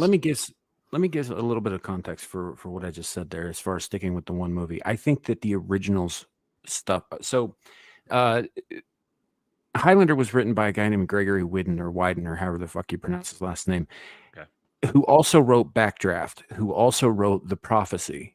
Wow, that's right? some heavy shit. That's heavy shit. I love all three of those movies, and even though I unironically love all of the Prophecy sequels, they're not good. They're not good. He had nothing to do with them. He also had very little to do with any of the Highlander sequels. Every time that they sequelize something that he came up with, it turns to shit, and it does it fast. But he's a good writer, and these are good stories and good properties and stuff. And so I would prefer, if they're going to do a remake, one and done. Well, I think it's, as long as they don't do like the first set and fuck up the story with every subsequent movie, I wouldn't be against it. It's just make sure you know what you're doing, that you have your whole story laid out ahead of time, so you're not tripping over your own timeline. It sounds like, you know what I want Cavill to get a win. I want Cavill to get a win, man. He deserves a win. Because he might be getting screwed over on 40K right now, too. I want Cavill to get a win. He deserves a win. Because he's a nerd. He's a nerd like us. So, I like this. I don't care what the mortals are doing. I want to be invested in the immortal world and hold true to the original as much as I can. Hey, it's the same like a Godzilla movie. I don't give a fuck about the humans. I want to watch my kaiju. I want to watch Immortals. I don't care what the humans are I'm doing. there for the squishing. I'm right there with you, buddy. Yeah. So, there we go. So, I have yet to see a red flag on this. Some people are screaming, don't remake. As we just laid out, Highlander's already remade itself many times, and it's fucked to the moon. So let them give it a try. And it sounds like they have the right people involved with the right mindset and the right mentality and the right desires. Honestly, even if they didn't, even if the worst possible people were remaking this, the last couple of Highlander movies were so fucking awful that I don't think that even with all the DEI shit, that they could actually do worse. Don't tempt fate. Yeah, you're playing with fire there, Sam. I wonder who they're going to get, what music they're going to get to be in it. Because in the first movie, Queen was iconic, man. I'm hearing that they're keeping some of the original track. I believe last time we covered this, there in the article it mentioned that they had already worked out a deal to have the Queen stuff. And this is before. Now, Queen's library, their stuff has recently been bought by somebody. So that means Brian May sold it for a lot of money. But I believe before that happened, I saw that there was a deal made out that the original tracks will be included in this. One thing I hope though, that they bring in the freaking somehow they bring in the opening track for the fucking TV show, because that was a fucking badass song. Prince of the Universe. Yeah, I love that. I hope they have that song in there somehow. Like that, even if it's just an instrumental. It'll be fucking amazing. I'm wondering something, because who are they going to get to play, Clancy Brown's character? Because if they do Kurgan, here's what I think. If they do Kurgan, here's the thing. Because in the original, Clancy Brown was fucking taller as fuck than Lambert Baird, So it's I would kind of think, who the fuck are you gonna get to make Henry Cavill look small? Cavill's only 6'1", 6'2". Lizzo. Oh, shut up! Shut up! You can't even get through the neck and get that head off. There's so much fucking blood. Why you gotta be mean like that, huh? Why you gotta be mean like that? That's not nice. I mean, I don't know who they would get for it today, though. That's an interesting question. You need a giant dude, because I don't know. I just feel like Kurgan has to be bigger than Well, I mean, Clancy Brown's still around, and he's in relatively good shape given his age. But I don't think he's actually taller than Cavill. I think he's probably around the same height. No, he's not big enough to be imposing. Do you really want to see a 90-year-old Clancy Brown throw around a sword? Dude, I watch all kinds of weird Clancy Brown shit. But he did this movie called I'm all for Clancy Brown Hellblazers having a role in the new movie, but I don't think putting him in as Kurgan again just be like. They could always just throw some no-name actor in there. It doesn't necessarily have to be a named actor, somebody we would know. They could get some wrestler. It's and just have him be more silent. No, let's not go down that road. We know you get a wrestler in there, it all goes all kind of bad. And no, Ariel, I don't know. Didn't say who the studio making this. I'd have to. Didn't say it'd be a good choice. Just said they could. No, well, yeah, but yeah. So I have a deep desire for this to be good because I want to look forward to something. I want Cavill to get a win, and I wouldn't mind Highlander getting a breath of fresh air. I wouldn't mind it. It'd be fun if it works. It'd be fun. Here's. And Andy was right. Clancy Brown, he basically does voice acting now. That's what he does. I mean, he was in something else. He voicing all the cool characters from our childhood. Or he's showing up in a bad Disney Star Wars show is what he did recently. He also does a lot of weird shit that you guys probably haven't seen, but I have. Yeah. Did you ever see John Dies at the End? No. I don't even know. I didn't want to watch it because I thought the title spoiled it for me. It's not as cut and dried as that. It's a weird fucking movie. It's based on an even weirder book. I just figured out who they could get to play Kurgan. Oh, it's gonna be the dude from the Halo show, and he's gonna show his ass. Oh, Pablo Schreiber. You know what's fucked up? I actually liked that actor before Halo, and now I can't look at him the same. Oh, you know what? His ass ruined it. Yeah, his ass ruined it. Leaf Schreiber wouldn't be a bad idea. Anyway, it's time to hurt Devil. Oh God! Before we get to the main event story tonight, where Ariel's all like, "Oh, good." I have my background for a reason tonight because James Bond is incredible. We love good James Bond stuff, and I know Devil is a huge James Bond fan. So, top 10 things about James Bond franchise that haven't aged well. Oh, fuck that. We haven't done you don't need to worry about Devil getting angry. I will get fucking angry. Oh, well, then it's a bonus. I don't care. I could have continued the nap. Yeah, I didn't have to wake up to this. Samuel gets a break tonight. Usually my top 10s are geared towards making Samuel unhappy, but tonight it goes to Devil. Look, I even have my nap shirt on. Woke up sexy as hell again. All right, so here we go. Let's get into before we get to the final topic. General misogyny. Bond isn't known for his treatment of women. If there's one area, what do you mean? He's very kind to women. If there's one area James Bond series is famous for, it's his general mistreatment of women. What? Wait. So what about their mistreatment of him? What if he wanted to bathe himself? I mean, let's be honest. The Bond villain girls that he usually has to turn, they're usually trying to kill him at one point. And he turns them by using his penis. Bambi and Thumper deserve the ass whooping they got. Yes. Let's not forget what was it, Volpe from Thunderball that actively bragged yeah, you thought you could turn me good by fucking me. Well, you were wrong. Dude, I would try to fix her. I would try to fix her every day. I'd make her worse. Oh yeah, if I was in a secret agent, I'd try to fix all women with my penis. Yeah. So especially early in the series' life, the Bond girls were regulated to damsels in distress. I'm sorry, Pussy Galore was not a damsel in distress. No, she was an actual strong woman. She didn't fall for his charms at first. She was running her own crew of all-female pilots. And here's the thing. Domino saves him at the end of Thunderball. She's the one that shoots Largo in the back with the spear gun. Because Largo had Bond dead to rights. And this whole aging well shit is just the fucking, that's like goddamn.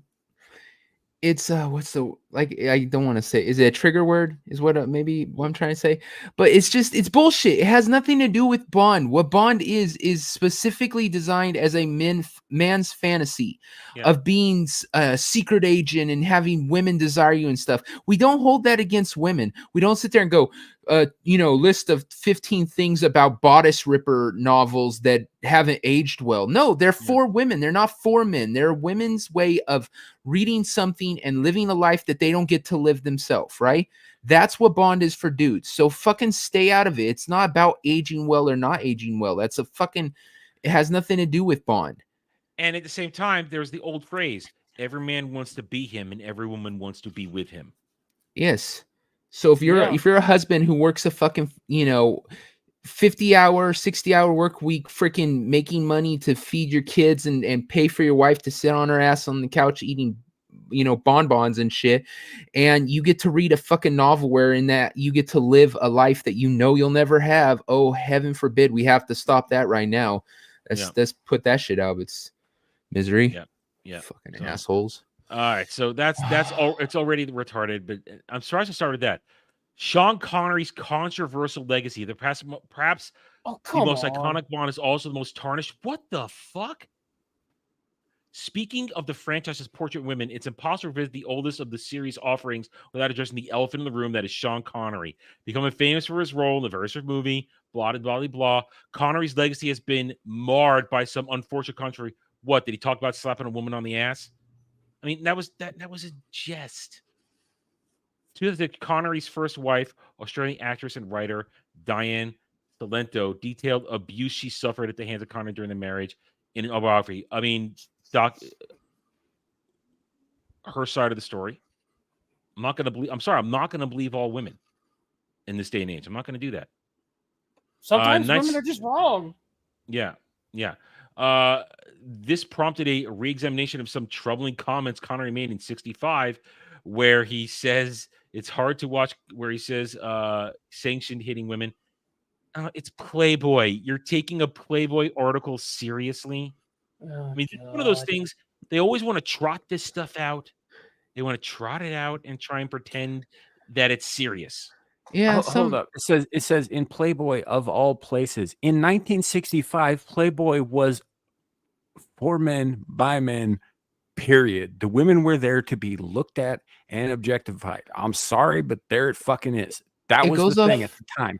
It goes off this interview he did where he said that sometimes he said you're okay with a man hitting a woman because they were talking about the James Bond. I think it was in Goldfinger. He slaps one of the girls or something, and they said, "Do you think it's okay to hit women?" He's all actually it was it's from Russian with Love where he slaps. Oh yeah, is it? He slaps her. Yeah. Yeah, and shit ever. That's right.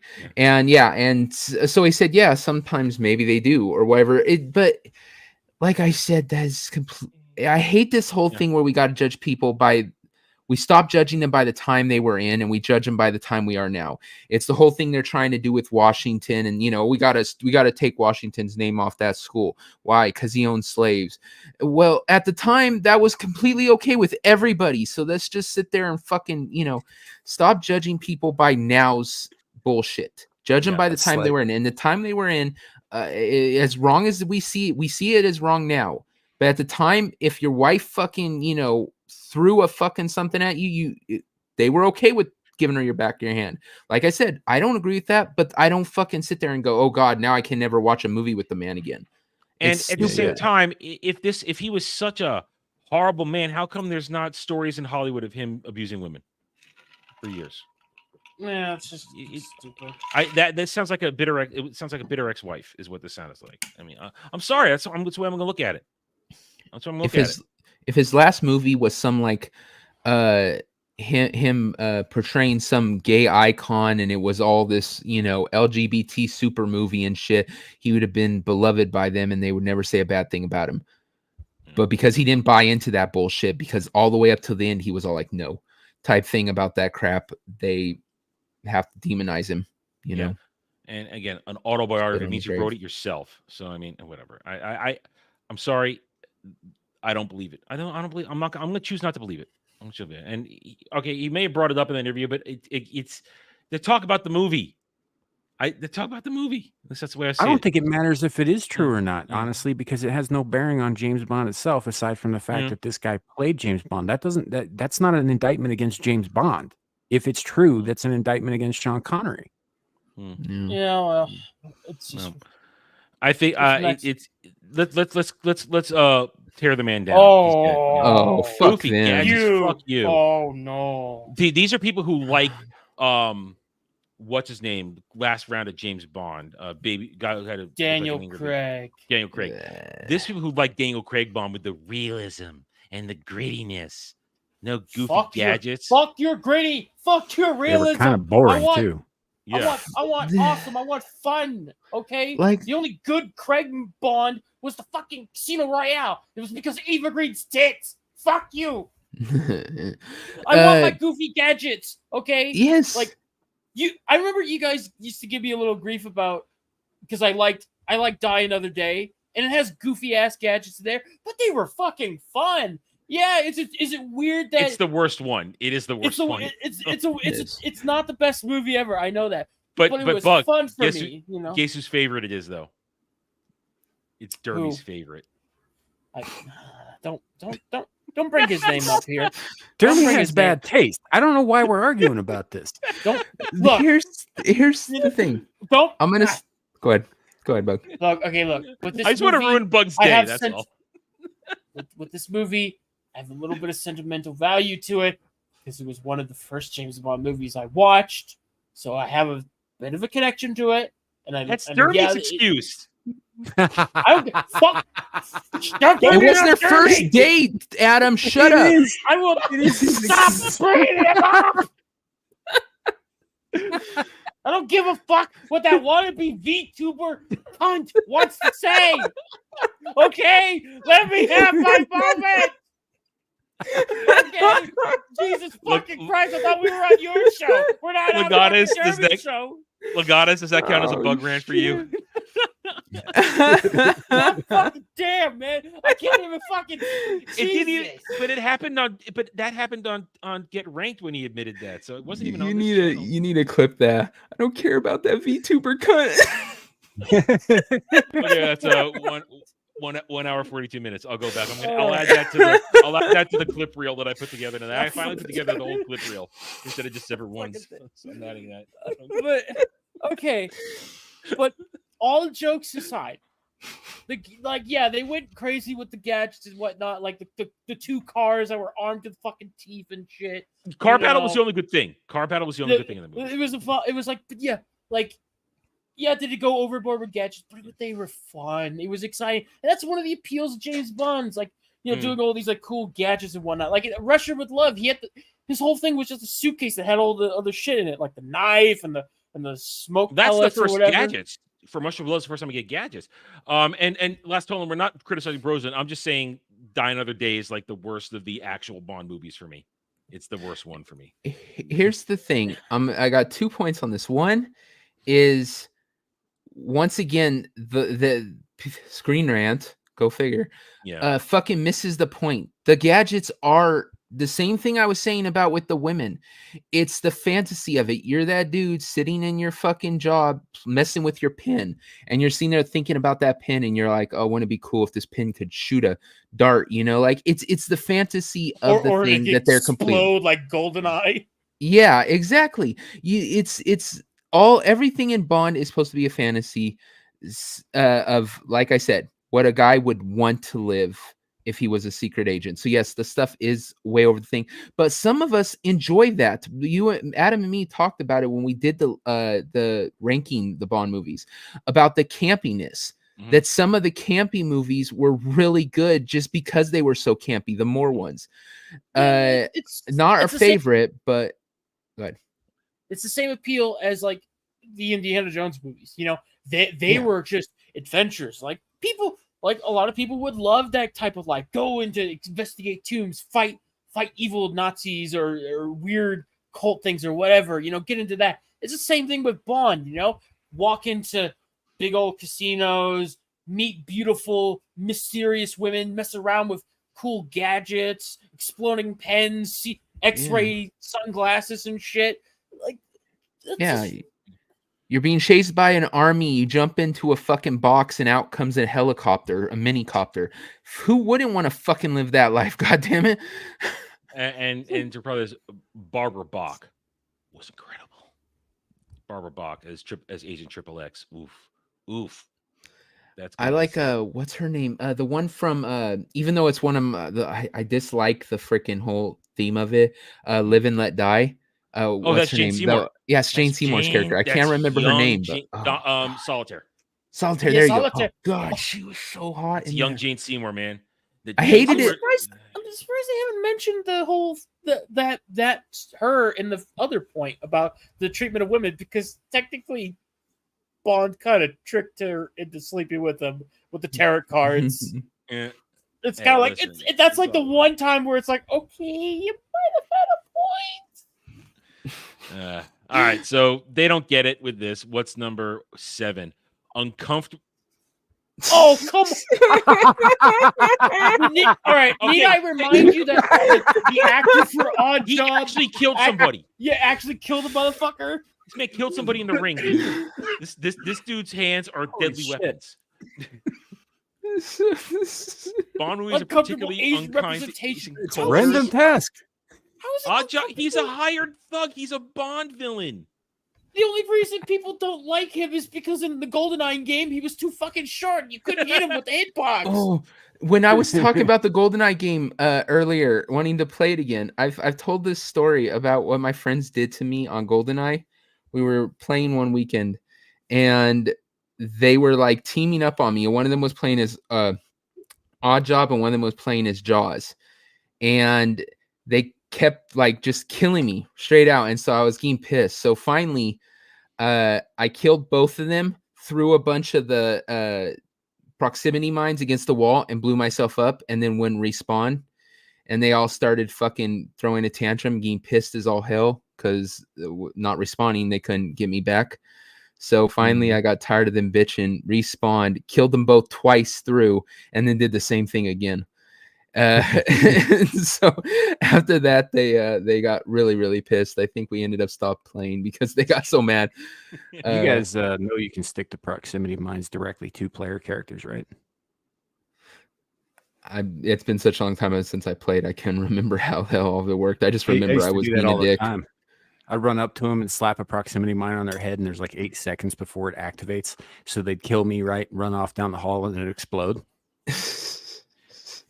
In the movie adaptation, the villainous henchman Odd Job is characterized as a wordless, violence-minded brute with uncomfortable implications regarding his heritage. What? I'm sorry. What? How? There was nothing to his heritage that was spoken there. Like that's all he says. Yeah, because he didn't speak proper like words. He just had sounds.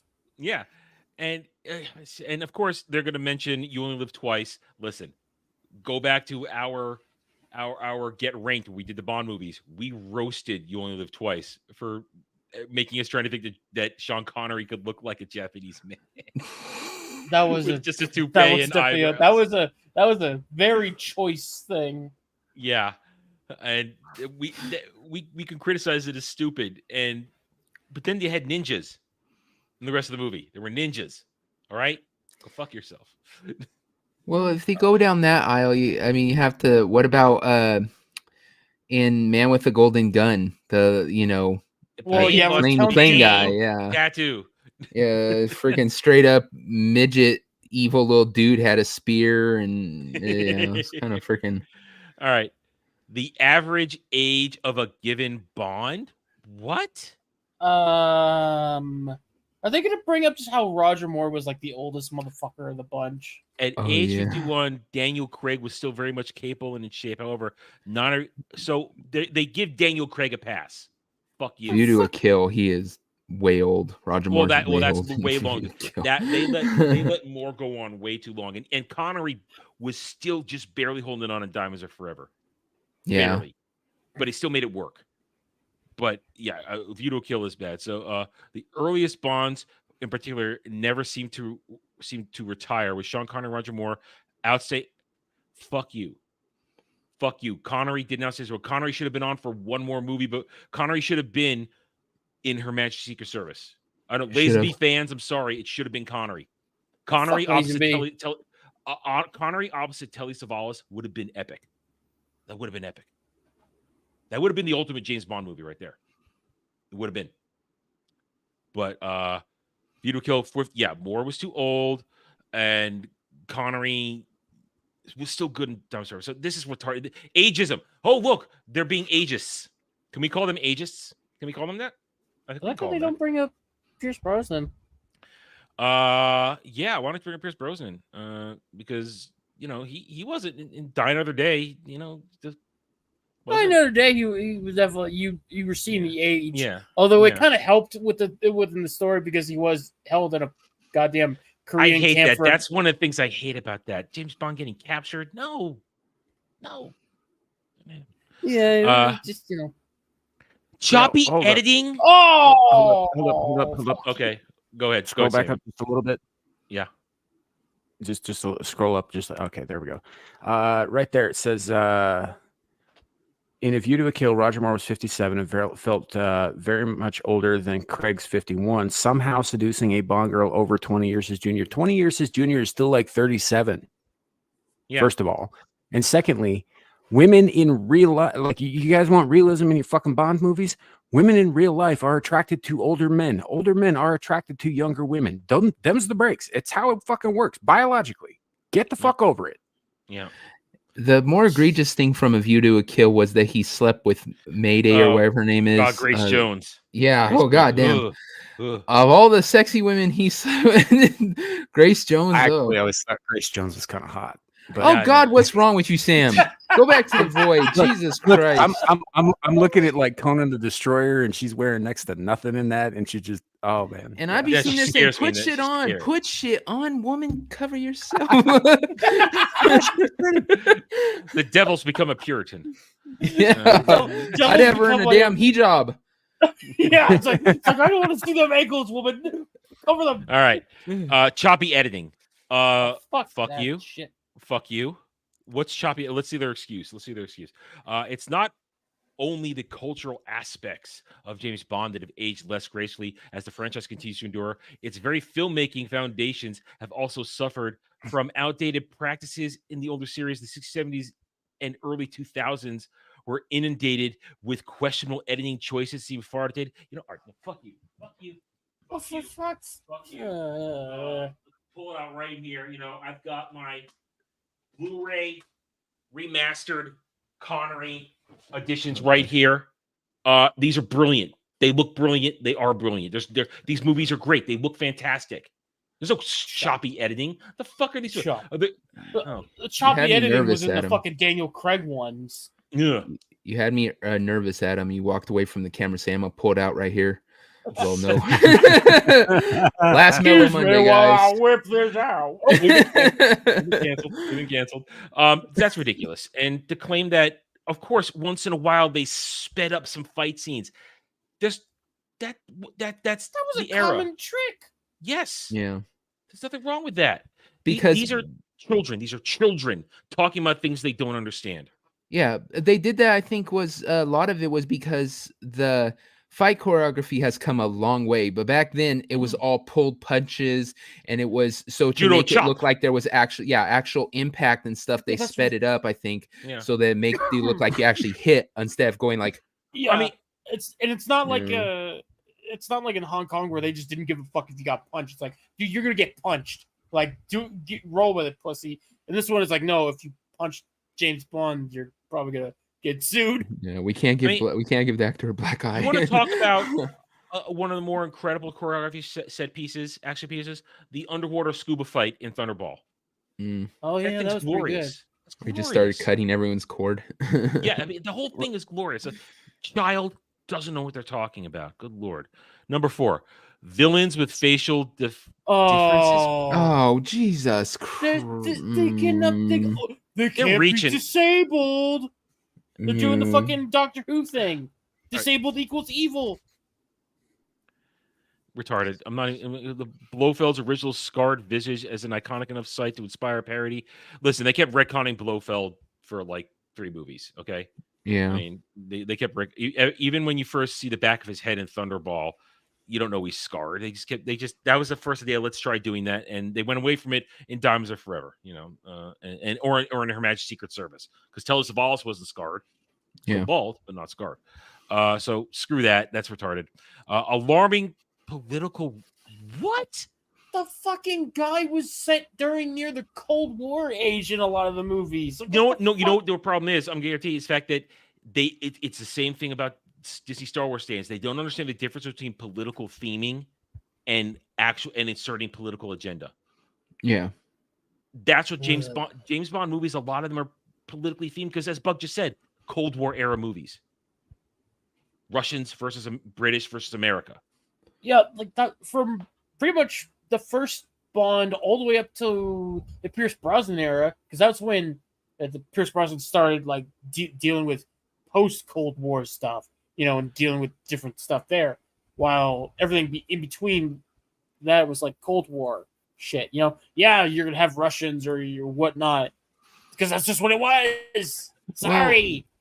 Yeah, there was he went up against Spectre in a lot of them, but then when he went up against the countries, it was always in like the country trying what was it? What's the one where he's, is it A View to a Kill? No, it's not Your Eyes Only. Your Eyes Only. He's going up against the Russians to get a piece of equipment that could decode English messages, and the Russians wanted it. It wasn't necessarily, it was like spycraft. That's what it was. But a lot of time he was going up against eccentric billionaires or bad people, like in Moonraker or in A View to a Kill, where they weren't necessarily a government. They were just bad people. They were with loose connections sometimes. With View to a Kill, Christopher Walken's character was kind of a part of like Boys Russia, of Brazil, but it was like basically Boys of Brazil. That's what he was. He's like but like Aryan race. Like they were a part of the thing, but they weren't like officially sanctioned. Like they were just leftovers. Yeah. Plus, like the point of the Cold War thing was like that was the perfect opportunity to make a lot of stories, because like, hey, that's the prime thing. That's what they shifted to during the Moore era. I mean, the Connery era was all about Spectre. That was the Connery era, and then Moore shifted to more Cold War stuff like that. And now, of course, they're going to bring up, in Living Daylights, he was helping out the Mujahideen, make up the Taliban. I'm sorry, but that's the history. But they say real history can sometimes unfold in a way that isn't flattering to older run films. It's called history. At the time, you want unflattering. You want unflattering history? Go watch Rambo 3 and. This is dedicated to the brave fighters in Afghanistan. Yep. Yeah. So right here's the thing about this is like, the Mujahideen eventually became the Taliban in real history, but they also helped people fight against the USSR's occupation of Afghanistan at that time. Like it's not as cut and dried as they're making it out to be. It's like, they were always the bad guys. No, they fucking weren't. Yeah. And secondly, Bond wasn't fighting on behalf of the fucking U.S. So I don't know why they're focusing so much on that. Yeah. I mean, that was and he used them and they used him. And listen, Living Daylights, when we did get ranked, I put that up in S rank. That's one of my all-time favorites. I love Living Daylights. It's a fantastic movie. It's Timothy Dalton should have gotten more time as Bond. I always argue that, and it was a great start for him because he was an edgy. He was the angry Bond. Dalton was the angry Bond, and it's history is history. You shouldn't ignore it, but that's what people like this. They want to ignore history. They never want to focus on stuff. Exactly, good word. Selective memory. Only if it fits their agenda and their ideology. Okay, number 2, unnecessary torture scenes. I'm sorry, no torture in actual James Bond movies never happened. Not really. That's a Daniel Craig thing. That was more. It started with in Bronson. Whenever he was being tortured with the scorpions by North Korea. Yeah, but they were killing him. That was a montage. I mean, you didn't get to see it, but yeah. Yeah, but I write that movie off. I write that movie off. That's the end. Beyond that one, the only time in the Bronson ones where he kind of got slightly tortured was maybe The World Is Not Enough when he's with Elektra and she's got him strapped to that weird choking chair. But that was like she was just trying to kill him. That torture is just. Well, I don't know. Having sex with Grace Jones would be kind of torture. But bringing it back there. I'm going to subject you to the worst torture ever. I discount this completely. I discount this completely because that's a Daniel Craig thing. That's not a real Bond thing. So I love that scene too, though. When he's seen there, he's all like, "I got an itch right there." It is kind of funny. Shit. It's like you're gonna die. Scratch your butt. I'd also like to point out that the Daniel Craig movies came out at a time when torture porn was at an all-time high in popularity among horror fans too. It was a very in thing at that time. Yeah, you get people. You know what else like was an Hostel, in thing at Saw. that time? You know, yeah. Fucking what was Born that? was an. All right, we got one more. Thing. Yeah, the chat's starting to revolt on us. We got one more though. We're gonna end this. Needless Universe. That was a fucking Craig thing. That's Craig thing.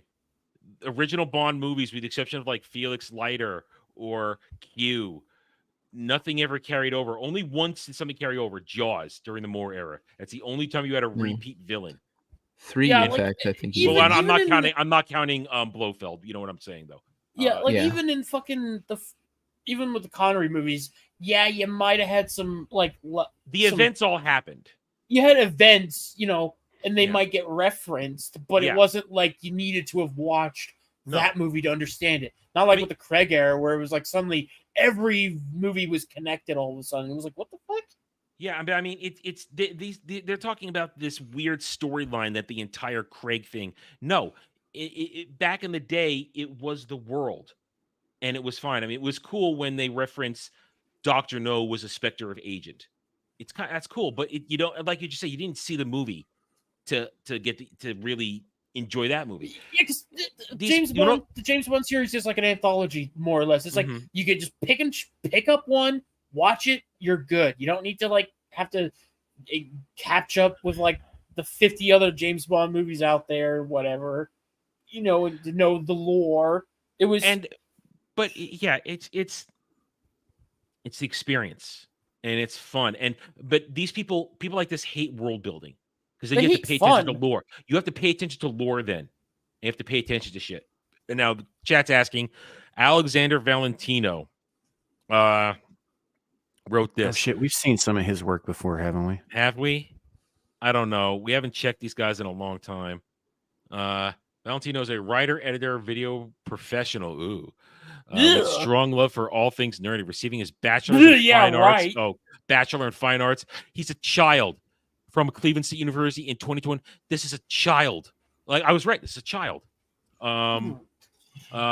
Industry focused, longtime comic book fan. Yeah, bullshit. Old enough to read and close follower of superhero cinematic universes. Since yeah, bullshit. Constantly looking for the next release and listening to the latest episode of multiple comic movie yeah, bullshit. All right, so this guy's a poser. He's a fucking poser. He's a child, and we discount everything he just said because it's all bullshit. That's somebody who hasn't actually watched a single James Bond movie. Probably only watched the Craig movies. He's not watching James Bond. That's exactly it. He hasn't watched all of them. He hasn't gone back and watched all 27. Are we at 28 movies at this point? 29? I don't know. Yeah, no, he hasn't. Okay. Main event. We're gonna end with this, and then Ariel has purchased some ending stuff for us to do. I waited for this. I definitely wanted Samuel because Samuel, you probably out of us here, Bug knows as well. Devil keeps his nose clean. Devil's a good boy. What the fuck's that supposed to mean? X-Twitter trolls or X-Twitter morons, the weirdos on X-Twitter. Devil doesn't play around on X-Twitter the way the three of us do. I'm the least offender. Bug, frankly, I think Bug gets the most hate out of all of us the way he behaves on Twitter. I'm a mean motherfucker when it comes to them. But Samuel, you get your fair share. So you get your fair share of weirdos too. I get a little bit. I poke the hornet's nest once in a while, but mostly I just go directly after. You poke it, I fucking stomp it. Here's the thing. Bug sticks his dicks in. I was trying to avoid that joke. Hey, look, if they want a taste, they can come and get it. Bug's like, I'm gonna sting you, motherfuckers. We all know what my shtick is on X Twitter, though. I'm either there to mess around with you assholes and do shit, or I'm there to promote what I'm doing or what we're all doing, or I'm there to troll Disney stands. Just troll. I do what our good friend Grumpy Old Gamer said to me when I first started. Walk in there, drop the grenade, and walk away. Don't even interact. Just do it. Just do it.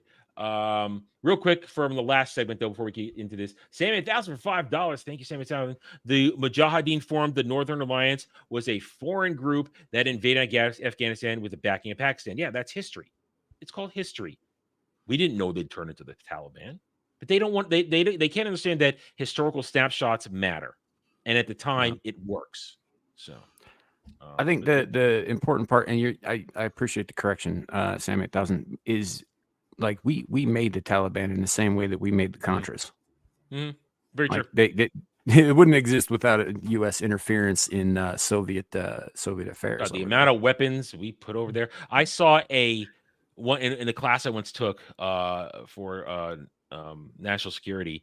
We saw a recruitment video and how they were helping the Mujahideen and funneling weapons in there. It was wild. The wild shit that went on in the 80s with all that. Yeah, there's a lot of bad people now that America had a tacit hand in helping. It's true, create. And that's his history is messy, but that's why it's important not to forget it and ignore it. So thank you, Sammy 1000, for the $5 and adding to the lore.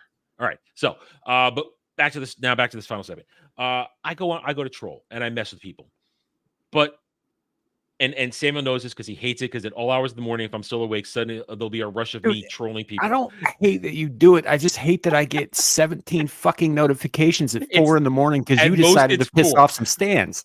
At most, it's 4. I'm sitting here. I got nothing left to do, and I'm just scrolling through my timeline. But at the most, though, never once do I wish harm on anybody. Never once do I do anything but mainly call them retarded or stupid. I don't actually. I'm not. I'm not being evil. I'm just being a troll and annoying, and I'm trying to get them to block me. I'm just trying to get them to block me because they're idiots. So. We've all seen me go after one particular Stan who I despise in the sense that he's annoying and he's a hypocrite. That's Suggs, our favorite Suggs, who recently put up a picture saying his favorite character is Han Solo, but guess who the Han Solo picture was? Alden Ehrenreich. Yeah, I responded to that one. I just when I first started with the Legion and stuff, and I was more into the blood sports of it, especially when the Legion first started, because we all would help each other. Like every time on the timeline in the chat, somebody come in and go, on one is an attack on all. Yeah, they come in and say, guys, you want to help me with this? And so all of us would be like, oh, yes, please. And then we'd all go over there and like literally torture people off the internet. But I don't know, maybe this past 2 years has mellowed me out, but yeah, I tend to stay out of it. Every once in a while I watch your guys' interactions with them and laugh my ass off. I'm just doing it for fun. I do it for shits and giggles and to annoy them, but I don't ever wish harm. So yesterday we finished Roundtable, and during Roundtable I can't go through my DMs or anything, so I'm going and checking, make sure, see what's going on, seeing if Dermy's being gay and ballbusters, or if you guys are yelling at each other for whatever reason. Is Bug yelling at Gal? I'm checking to see what's going on. What did I miss for 2 hours? And I find this. Now as a YouTuber, as a content creator, whenever you see you have a new message, it's going to be one of 3 things. It's a porn bot, which then it's just delete, whatever, don't care. It's somebody who there is a possibility of somebody reaching out that you're not in contact with, who wants to work on you with something. I've had that happen. Or it's the deranged hater. Now, I've had people tell me to Minecraft myself multiple times. I've kept the receipts. I've shown the receipts. I've had derangedness attack me. You're horrible. So I tune in yesterday and I check it out and I see this, and I will show the receipt. From some guy named Leo Garcia, just a simple man trying to make his way in the universe. He, him, because some people are still scared of by pronouns in 2024. Trans rights are human rights. Says to me, as you can see there, delete your account, you absolute trash of a human. Done with you harassing people for absolutely no reason whatsoever. Grow up. Now, this is a tame one, mind you. This is a tame one. It's not, that's not that bad. Yeah. But it gets funnier. So I go through the normal team, I block it, I report it, just because if I can get any of these people temporarily suspended from their life on Twitter, it makes me laugh. It's fun.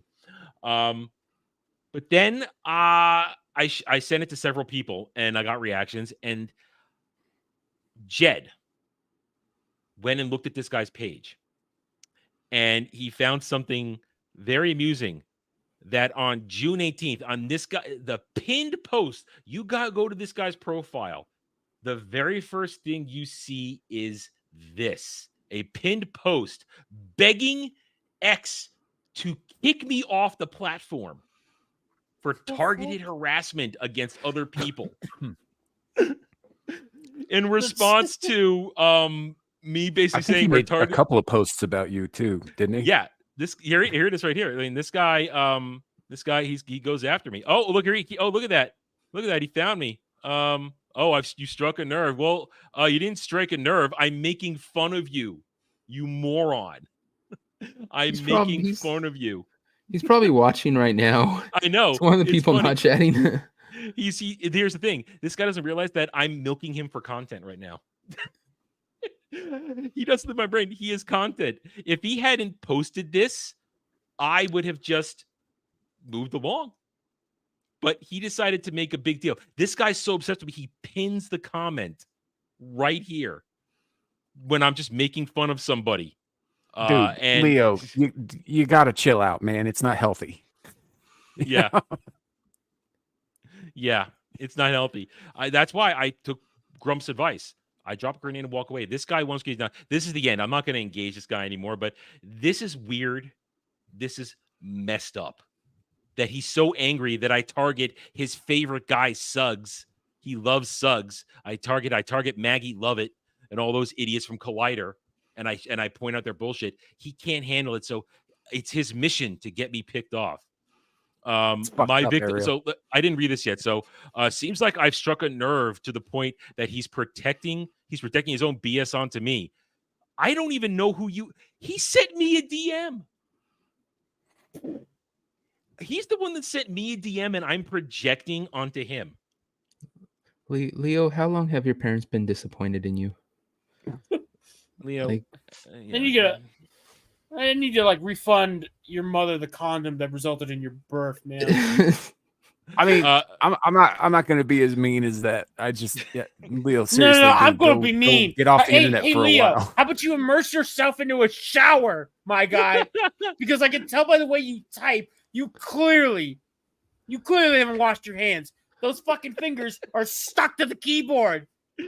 Oh, Leo, take the goddamn dried cum off your fucking fingertips and wash them. Hand sanitizer's only $5, bitch. Leo, it enhances the flavor. Since I'm just gonna assume you're gay, we have a friend called Dermy. He's a nice kid you might get along with. Here's what I love. I mean, he says I stalk people's posts every day of the week and attack them for nothing. I can go days without posting anything on Twitter. I go days, and I purposely go days because I'll take a break. It's like, okay, I've annoyed a few people, and I'm gonna walk away for a few days. I don't stalk people every day. I have my favorites, and you know how they win this. All they got to do is block me. And I'm gone.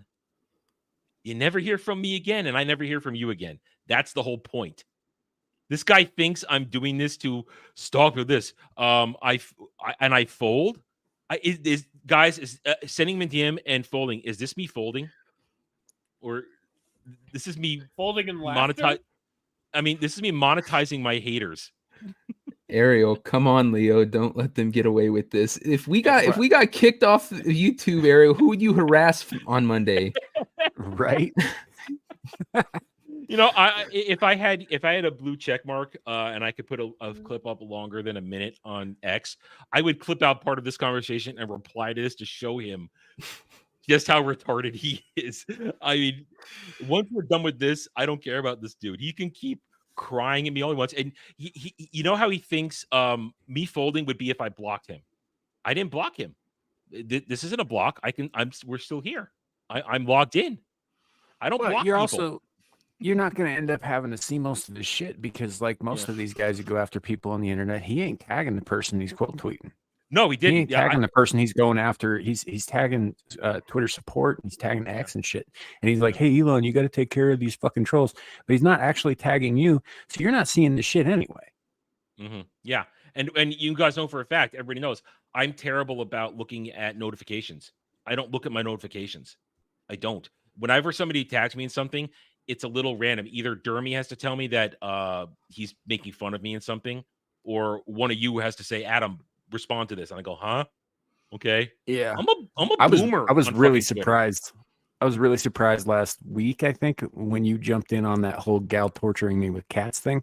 Yeah, because it popped I was up. I actually called Gal and I was just like, dude, Adam never gets involved in this shit. What the hell's going on? Because I wanted to post my favorite cat knocking a thing off the table video when I saw that, and that was my way of having a little fun for a moment. Because it popped up. It popped up like, oh, I can contribute something to this stupidity and have a little laugh and move on with my day. I stepped in today on hers, and I saw all she had to do was threaten me one time with that she's gonna start tagging me in them in the morning. I was all like, okay. She added Jack Tarlad in last week. I saw that. I've been seeing that one now. Jackson involved in this shit. He's just riding it, but at this point, man, she hits me with that shit every goddamn day. So I just started ignoring him. I mean, I didn't notice it till like I posted that. I retweeted that video of that one cat that looked like a fucking rat, and then you popped up on the comment, and then Gal just starts bombarding you with cat images. It's just like, oh, that's odd. Yeah. I like this one right here. Leo doesn't realize that this is a threat from Ariel because she has a strap on. So yeah, Leo, dude, duck and cover. She likes pegging you. Like he would have a problem with that. Well, she's a girl. The way Ariel does it, everybody would have a problem with it. She's violent. She don't pack lube, man. She's not that. Her strap on is a bad dragon. And so here it is, and this shows you that this guy was stalking me. That I just cut and paste this and put it up, you know, and I didn't even need to direct him. I just wanted to show and make fun of it. That means he came back. He's on my profile. He's the one stalking me. Damn, Adam, I think he likes you. I think he does. Well, I mean, maybe he does. I don't know. This is some it's fucking 2024. grade school pull a girl's pigtail hair, you know, kind of shit to get their attention. He's gonna appear outside your window with a boombox here. Leo, you've had your 15 minutes as far as I'm concerned. You can keep crying and as hard as you want. Obviously, he tried to get X to ban me on June 18th. We're now on July 9th. I think X don't give a shit. I think Elon has more important things to do. So I think I'm fine. X ain't gonna give it to you. Ain't gonna give it to you. I hate that I get that. So, Andy, Adam, I am not weak to uwu no more. Okay, I beat that. I'm past it. You beat the uwu allegations. I have. Uwu no longer affects me. The cow thing is still an issue I'm working through. The hatred for cow costumes. But doesn't bother me. It's Andy, also redheads aren't a weakness, they're a preference. I like redheads. It's fine. But this guy, dude, Adam, you were thinking too small. You're getting these like no-name dudes to come after you, and I realize that's funny coming from a guy who's got less than 260 dudes on followers on his account. But these like little guys coming after you, these little guppies. Like you keep poking at the small schools of fish and all that shit. Me, I tried to piss off all of fucking France this morning. You did. See, it didn't work, unfortunately. Okay. But well, here's the thing. They're too busy having their city burned down to notice. I'm not even going after these little guys. I'm poking at their golden calves, their idols on Twitter, their super stands, the shills. That's who I go after. And they don't like it that I constantly, point them out for being retards. And listen, again, all they got to do is block me. Just block me and I go away, because that's all I want you to do is block me so I never see your shit again. That's all I want. It can be a mutually exclusive situation. Everybody wins. But see, I'm not going to block you because I believe in freedom of speech. You can say whatever you want. And then I'm free to call you a retard and point you out to be a moron. So my latest stalker, who honestly, I've had better stalkers before. This guy's, that's some pretty weak sauce he was throwing there. Good luck, Leo. I monetized you tonight. I made some money. And what have you done? You're in the corner, probably wearing 2 masks, jerking off with ranch dressing. I'll say whatever. I don't know. It's first lube that came to mind. But anyone else got like a pitch? Count as a mask? Anybody else get like this picture of Adam just like when he was a child on like the playground, just pissing people off, trying to get them to fucking like, I guess whatever version of block would be. Seen there, Toby, you bite like a bitch. Your block castle looks like shit. I was a nice little boy. I was a nice kid. I wasn't mean to people. I was the one that I had a hard time making friends when I was a kid. I didn't really know how to do it that well, at least as I got older. All right, Flash gets Weeb on Titan. Yeah, I think this is it, because Ariel. Oh, be careful if it's something from Ariel. It might be porn. If it's from Flash gets is a little. Weeb on Titan. Now I get it. I can see it. Now I get it. I get it. All right, this is 4 minutes 21 seconds. And we will show their channel so that we give them full credit, because we're going to be watching somebody else's content. So we'll bring Ariel's super chat back up, because she for $20 has asked us to watch Flash Gets Weeb on Titan, and you pay for it. I'm gonna do it. And Ariel, is this it right here? Let's make sure we have the right one. If this is it right here. We're on Flash Gets Weeb on Titan. So this is from a parody channel. They've got their very large channel, 4.2 million subscribers. And this was made 3 years ago, 5.1 views. So this is Flash Gets. So we're going to pause this periodically for a transitional purpose to make to comment on that, so that these guys understand that we are just we're admiring their work.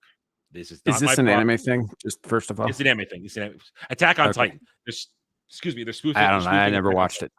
Good. You saved yourself a lot of pain. Yeah, I've been told that you're better off.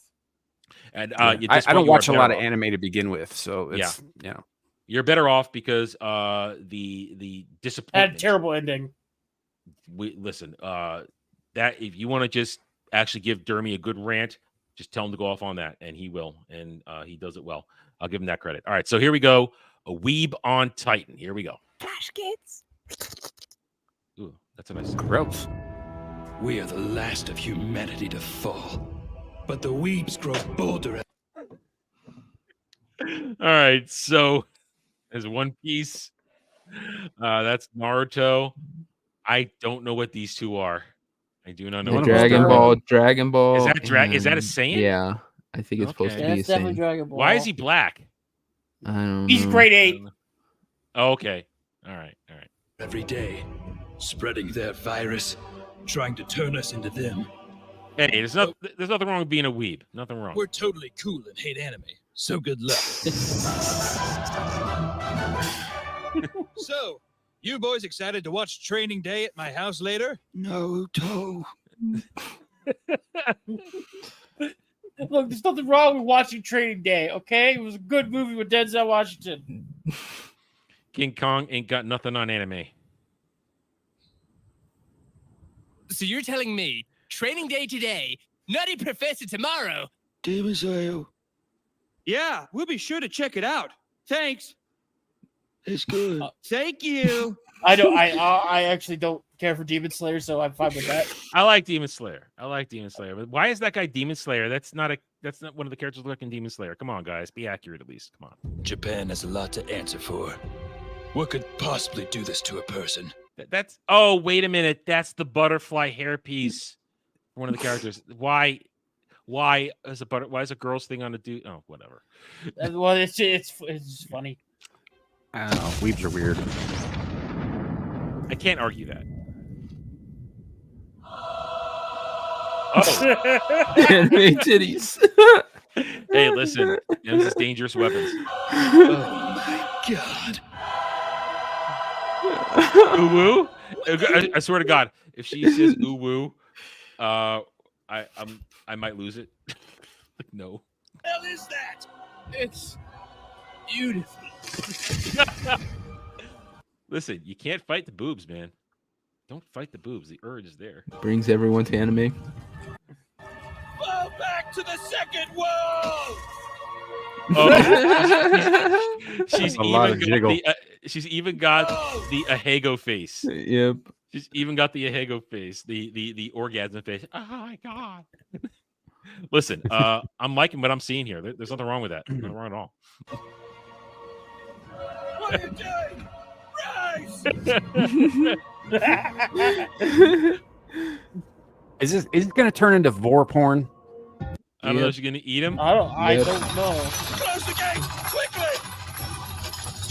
Wait, not yet. What are you doing? What? Oh god!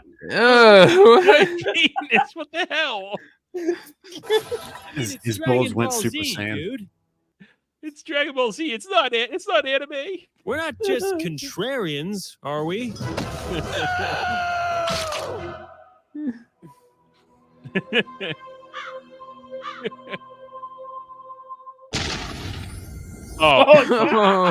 JoJo. Fuck JoJo. Listen, I draw one of my lines that I draw is fucking JoJo. Fuck JoJo. I hate that shit. Well, that's gay. It is. JoJo is very gay. JoJo is massively gay. That is spot on. Would like. What? Wait, what? That's kind of a weird jump. Wait. Who the hell would like? Okay, that was a weird clip. Yeah.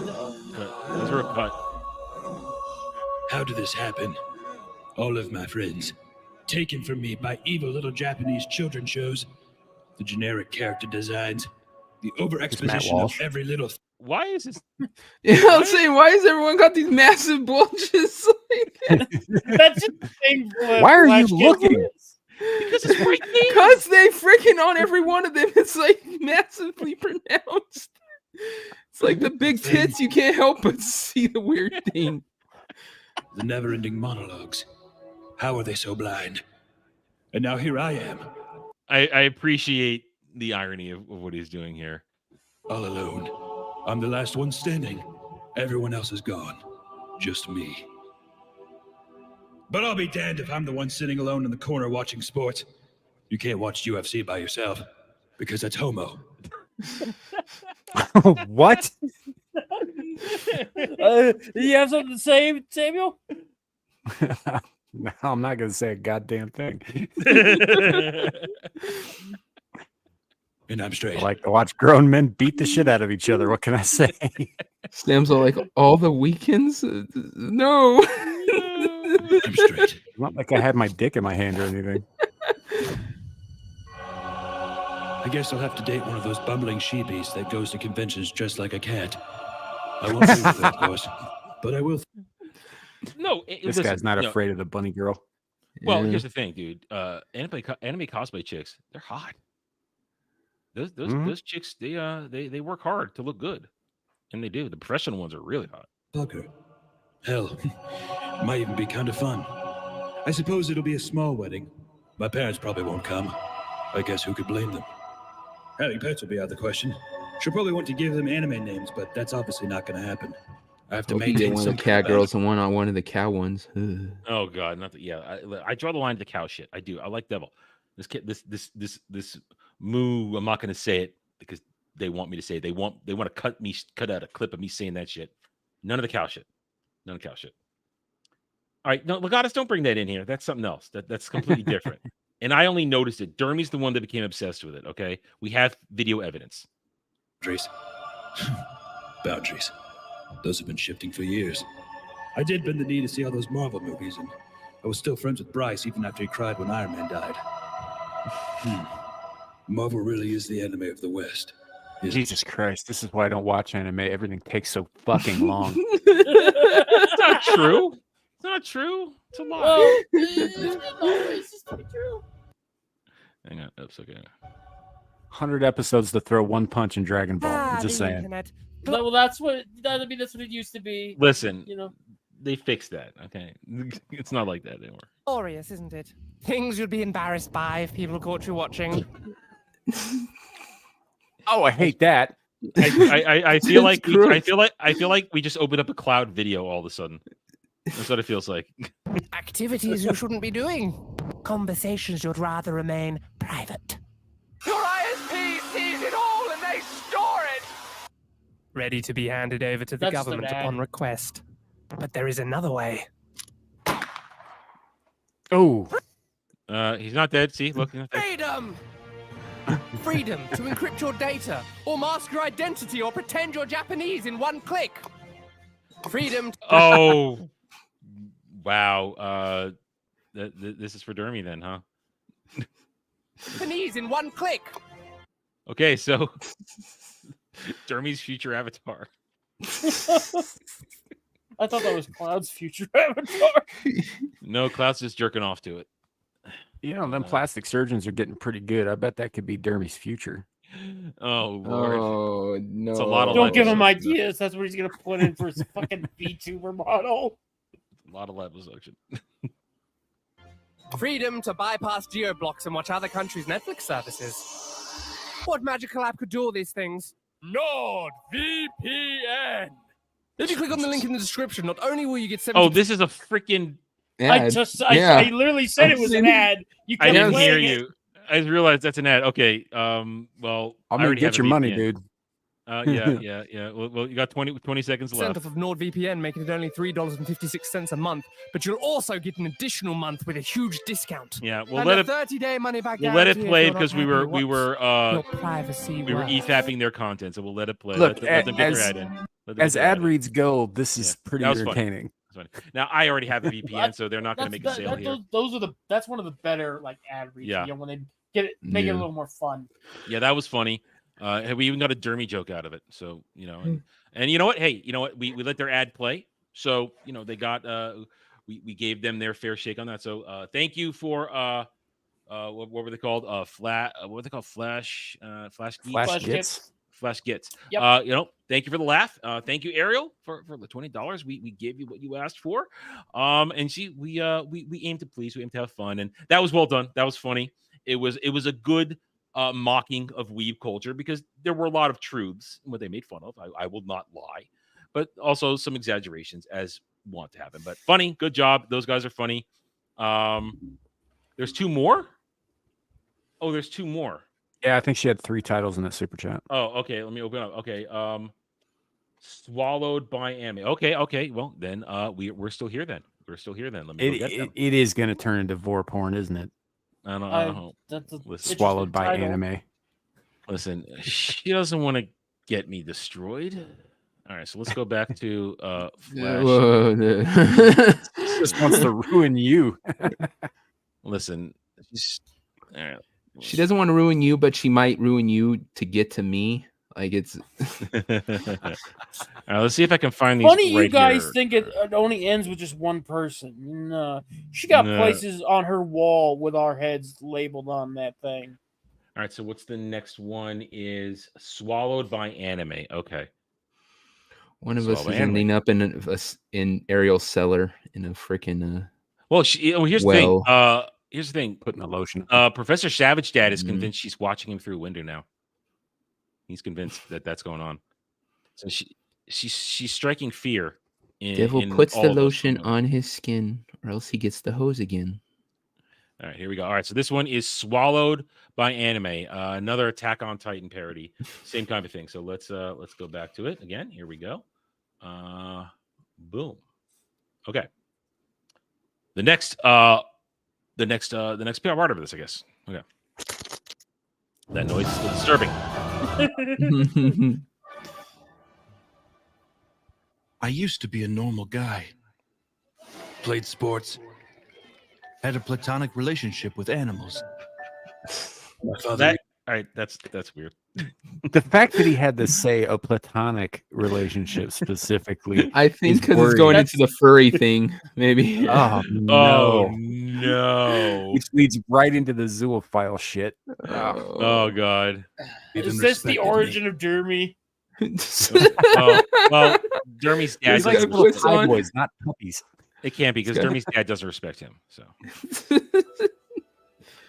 Hey, listen. Oh God! That's a spoof on the Beast Titan. Listen, if Jeremy wants to defend himself, he can be that's here. definitely Jeremy right there. I've been an anime fan for 3 days now. Or an abnormal. After the Nair, as me and my friends used. Oh god! Whoa, wait, Beast Titan, get the fuck away! Cloud's gonna try to fuck you. To call them. Yeah, there we go. Kel's here. It's got that right. More like Cloud's boyfriend. That's a dude. hard to tell with those. Now big look ass at us. Bryce was the first to fall, taken in by the allure of hentai. He used to be the all-star varsity quarterback. Now, he just sits there, spending thousands of dollars on little resin statues. No, that's Cloud.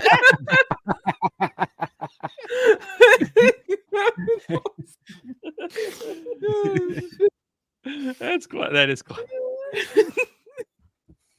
This is not Jeremy because look, there's a bunny girl right there. So that's not. It's not. Yeah, Jeremy. you'd be screaming, running away. Yeah.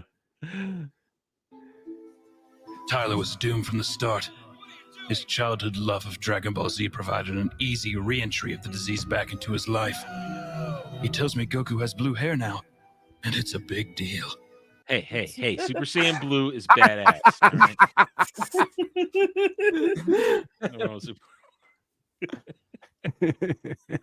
This is healthy. He's fuck Dragon Ball. He's not pirating it too. He's owning it. That's good. There's nothing wrong with that. This is so sexist. He's Where are too the girl weebs? Where the girl weebs? Yeah. Picking on men here. Taken advantage of. And then there's Mick. We always thought he was kinda gay, but we never expected him to start making JoJo fan animations for 3 years. Oh. He's gonna be 40 no. next year. Oh god. As for me, on the inside I still feel like the same old Nathaniel. Sometimes I can almost trick myself into thinking I'm normal. But then I hear someone criticizing Kaguya-sama, Love is War, and I just can't stop myself from spurging out.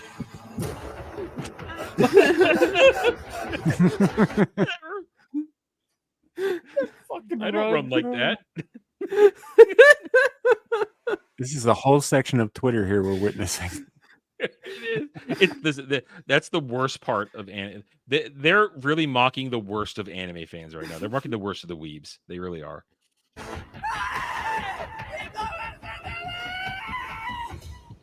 I thought about trying to reintegrate back into society.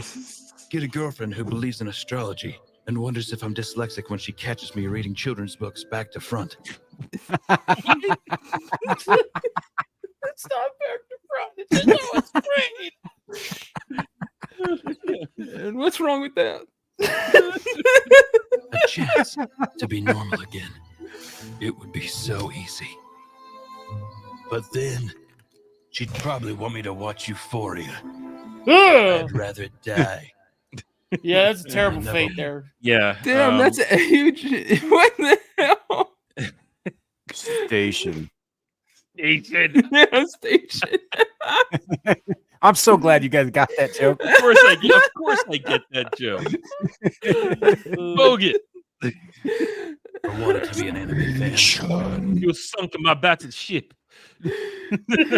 But what choice did I have left? The West's only target audience nowadays is teenagers. 30-year-old women. I'm a man without a country. But I'm not alone. Every day, more and more refugees pour in. God. From Amazon, from Netflix. Oh, there's an actual Demon Slayer. Yeah. Yeah, that's right. That's a right one. And it makes me think, maybe I'm not so abnormal after all. All these people looking for one. Oh God! Oh no! Okay, No. you guys need to understand. That is from Fate's Day Night, That is or a Fate. trap. And that is a trap. There's Astaroth has penis. You do not want to look under that skirt. Yes. There's So a what penis. you're saying is that is a statue. There's okay. a ding dong. There's a ding There's dong. more than that statue getting erected. Yes. That is. And Dermy's at the bottom of that statue. Hey, listen, hard as a Dermy rock.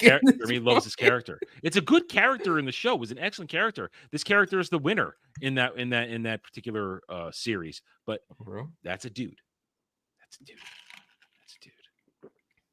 Something good to watch. Sadly, they won't find it here. Yes, NordVPN gives you. Okay, all right. That's their the ad again. We're not. We've already given you your ad once. Gave you one, and we complimented you on your funniness. But now we've got one more. So let me remove this, and we'll get this the dude's next. scripts are really well written. I'm enjoying the shit out of them. All right, the last one. Why animes never die. So let's go to the last one. Skits. Oh, it's right here. Why it never end? Is that it never end? It says never die, but is it never end? I think this is it. This has to be it. Yeah, this is it. Okay. Yes, Ariel, we're having fun. These are very okay. Very funny. Last. All right. So this is the third one that Ariel has requested. So here we go. Why animes never? Hey, they do end. They do end. Unless good you're authors One can end their Piece. stories. Yeah, good authors can end their shows. Go on, go. Tell out to Berserk. Well, no, well, listen, he died. Okay? he was sick for a long time. Listen, Full Metal Alchemist ended. Bleach ended. Naruto hasn't ended because they started that up again. Dragon Ball would have ended if Akira Toriyama hadn't died suddenly. R.I.P. Akira Toriyama. A lot of shows end. A lot of them end. They have. I only buy things if they have endings. They have endings. They end. Okay, why are you still buying One Piece? Random. Why are you still buying One Piece though? Because it's not over yet. I haven't bought anything. I haven't bought anything. It's not when it's over. And as long as Oda Sensei sticks a landing, which I think he will, then I'll buy it. Listen, it's going to be another 5 years, but it's going to end. It's going to end. He's in the final arc, sort of. Wait. Now he has another pair of tits. What the hell? He's got a four-man tits now. He's mutated. I want to end, but I can't. The weebs who worship me won't allow it. Yay! He's dead. Oh God! Oh, no! I hate that so much. That's Ariel made us watch this whole thing just so because she knew this was gonna make us throw up in our God damn mouths. it. She got her guard down. So good. She got us. But we keep going. God damn it. Give me that fucking toaster. I need to use it. Oh my God. I don't remember what the last one was The actual sucking sounds. even about. Gross. Not that it matters. Once the original concept is milked dry, they'll just retcon it. God, he had to say milk's dry. Because in anime, you can do whatever the Hammer that hell point you right want. Right home. Anything to keep these disgusting little parasites happy. Christ, That Ariel. is so nasty. Jesus Christ. And fed. I've tried everything to end myself. Even I pled with the kind of great want to end Japanese myself. man on the hill. He's responsible for the birth of all animes, as you know. Please, let me end! What? What did I expect from a clumsy metaphor of Japan? All set like you picked up I a should have bad time. known to there was be. no escape when Naruto ended. We thought he'd finally escape this hell after 700 episodes of service, only for him to be reborn as Boruto. See, that is horrible. I mean, Boruto is a mistake. It has been such a mistake to have that keep going with that. Naruto the Last was a good ending to it all. It just, I mean, Naruto wasn't perfect, but it ended. It was good. It was in a happy place. But then Boruto had to blow the whole fucking thing up and bring in fucking aliens. aliens. Well, technically, they were brought in by the end of Naruto. Yeah, but but I get what you're saying. It was in its box, you know. It was Yeah. the one and done. But now they've expanded on it, Mm. and they've added technology to it too. Now there's technology in that world. Oh Jesus! I've never watched any of that shit. I did do a live stream once with the voice actress who does Boruto's voice. She was cool. So you don't watch? Yeah. What's her name? Shit. It's Amanda. Yeah, Amanda. I wanted to get her on the really show. nice. I wanted to get her on the pub one time. She's very cool. She's got a channel on YouTube called Daywalker Comedy that's hysterical. I recommend everybody That's what her check name that out. was. So what you're saying is you're not an anime fan, Sam? No. So we're gonna change you, and you get 6 tits. Is that? I guess I'm just gonna start sprouting like fucking milk glands everywhere or some shit like that. Yeah. Hey, no. each of you has a mouth, right? You're all getting a titty. I am not. I am not touching that. Hairy Sasquatch tits. That milk is fucking tainted, man. The milk's I hate gone that I bad. identify so much with this guy.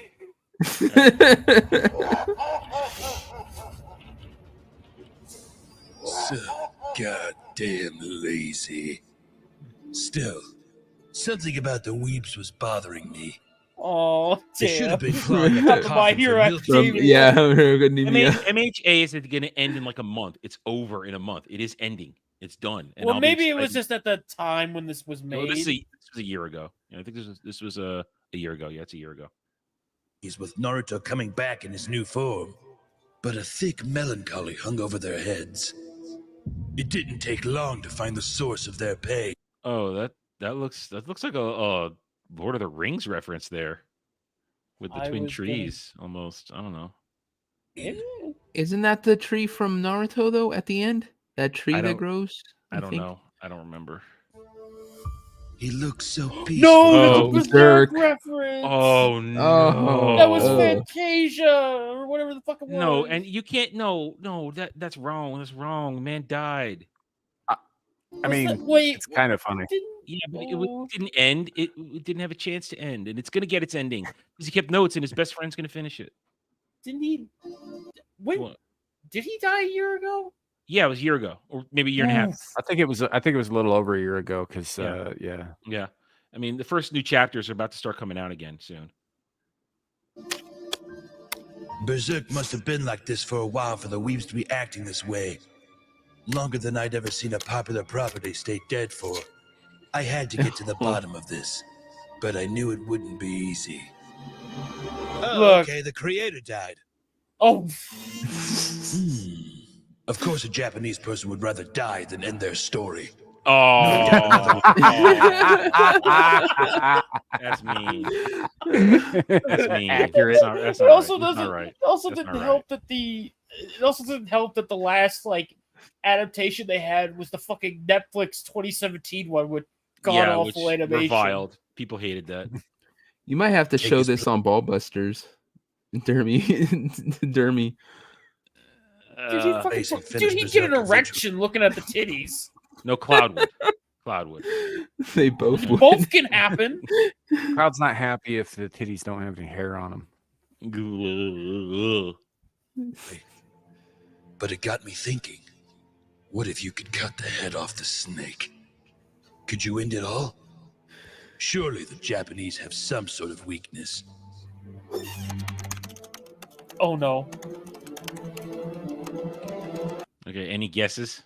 Is he gonna drop an nuclear atomic bomb? Yeah, I was just gonna say is it nuclear bomb. No. Oh, so we're thinking Fat Man and Little Boy, huh? Okay. Yeah, because that's what got us anime in the first place. Yep. Yeah. There it is. Okay. Right there. Bravo, good sirs. Bravo. Bravo. Well played, sirs. Well played. Time for part 3. Yes! Yes! Look at me! Laugh at Pausing again for transformative purposes. This is so fucked up. This is very fucked up. L12. Anybody get that? No, I think that one's over my head. Maybe it's the classification of the bombs. Wait, L12. Is that like a Evangelion thing? No. I think No, that might actually be a thing to do with the actual bombs. thing. Okay. Yeah.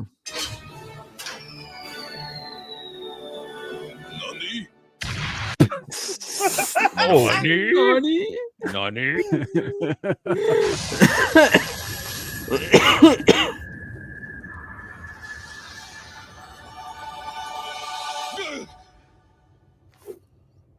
What? Magical what? girl. No! Magical girl. No! What happened? Oh, good. Now it's Samuel. He turned into fucking me. Samuel. A gay Samuel- version of Samuel. Samuel, it's inevitable. You will become a pink eldritch being. Yep, Yeah. you're gonna be a weeb, dude. It'll happen. It's gonna Look, happen. there's a fundamental difference between me and Japan. Okay, like I like the whole like horrifying aspect of the whole tentacle thing and the space monsters and all of that shit. The Japanese want to fuck them. Andy Pickle says that was a little boy. Yeah, that was a little boy. was Okay, L. okay, that was so little boy. Okay. And Sam, don't forget, Dermy got you to watch One Piece and you liked it. The change is already happening, my friend. I don't hate it. This is true. Wait, the anime or Look, I don't The hate all the anime. First of all, I don't hate all anime. I'm not interested, generally speaking, first of all, in investing that much time in a thing. This was part of a deal to get Dermy to watch something that I liked that he hadn't seen. The second thing is like there are animes that I do like, but they're pretty fucking few and far between. You know, I'm a big fan of Akira, for example. You know, The I thing love is, that fucking movie. With Akira, though, you have to actually read the manga to get the rest of the story because the movie cuts off at a crucial point. Yeah, you do. But like, you know, I mean, just in terms of technical achievement in animation, it is still a standout to this day. It's a fucking incredible film. Well, they keep trying to remake it, and they live action, and they will fail. Yeah, Yeah, they'll fuck it up. They try to live action. Yeah, But like, one I thing I watched have that. I watched Record of Lodos War. You know, that's so both good. both series. I liked Ninja Scroll. What I saw of it, I don't know that I ever saw the whole thing. You know, and I'm going back obviously to like older stuff. I liked Appleseed. Newer stuff. The only newer stuff I've seen besides like One Piece, and I'm not even caught up to current day yet. I think I'm on like episode 600 something. That's still from like 10 years ago. Yeah. So I really enjoyed One Punch Man and Chainsaw Man, but that's about it.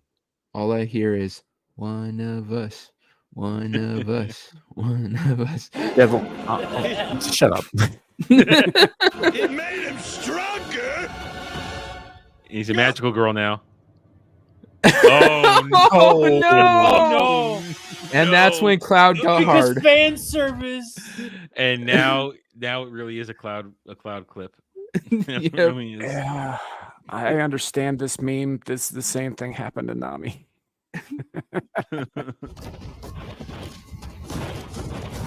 Stay back! Stay back, you autistic little freaks! No! Stay back! Stay back! No!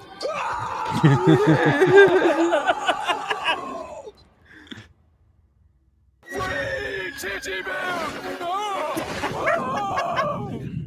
I'll let No that go. VPN. But he said titty bear, so it's free titty Free milk. titty milk. Free titty milk. All right, so It had to be a gamer sub. I believe that is all three of them. Yes, Swab Anime and Why Animes Never Die. And then okay, yes, there we go. We have hit all the marks for Ariel's donation, and we had a good time. That was funny. Thank you, Ariel. We did enjoy that. That was a lot of fun, especially because Samuel he cringed at the very end there. So anyway, all right, we're done. It's almost 3 hours in. I still want to get some Final Fantasy 14 time in today because I did other shit during the day and I didn't get a chance yet. Anyway, all right, so let's go around the horn. Sarah for Wells, and I release you to go get some sleep if you can. Devil can go back to bed. Bug, what you got going on? Nothing much. I think I'm going to be doing a little live stream tomorrow talking about some Tumblr Superman stuff, you know, breaking down some the episodes and taking more notes for my review. So that'll be fun. You can watch me lose my fucking shit, and then I'll clip that out for laughs. Beyond that, I'll maybe be on Ballbusters and on whatever show anyone wants me to be on, because I'm just that type of guy. And that's it. All right. Devil, before you go back to hibernating, what you got going on? Not much. No Wrong Think tomorrow. I just don't have the time to get to putting anything together, setting it up or anything. So my next thing will be the pub on Friday night, going into Saturday. We're supposed to get the first episode of Devil's Angels recorded so I could get it off the bug, pay the little bastard to freaking edit it for me. Unfortunately, one of the something came up, so we had to reschedule for next week. So, but look out for that eventually. And that's it. Still working. All right. Okay. Well, you're free of the Ballbusters for the moment, and no matter what Dermy says, you could just laugh the rest of us. And anyway, Samuel, what's your week look like? Well, I put out a short today, clipped from this weekend's Screaming Into the Void, where we caught Shadow of Hawk in real time, mixing up both of the black men on the panel as if all avatars look alike. So that was fun. And then, so I don't know. I think the next thing I got coming up is Abyssal Musings on Friday over on my channel. And then I jump over to Beelzebub for Beelzebub right after that, and then back with Screaming to the Void. There might be something coming up on Exile Linus 2 between here and then. I'm not sure yet. We'll let you guys know as that unfolds. And otherwise, I think that's it until back here on Monday. Oh, and I put out a video last Thursday. Go check it out. It's very patriotic, blah, blah, blah. Happy Murica Month, everybody, because it's until they get rid of Pride Month, this is Murica Month. Until they get rid of Pride Month. Murica Month. It's Murica Month. As for myself, if you haven't already checked it out today, go check out my review of House of the Dragon Season 2, Episode 4. The payoff arrived. Did it satisfy me? It was a good. Go check it out. See what I have to say. Tomorrow is Tuesday. Who knows what I'll do? Wednesday, though, is Acolyte Day, Episode 7, penultimate episode. Almost over. It's dog shit. I'm going to roast the hell out of it because it's fun. I love ripping it apart, and it makes poor, sad little faggots like... Oop, said the word.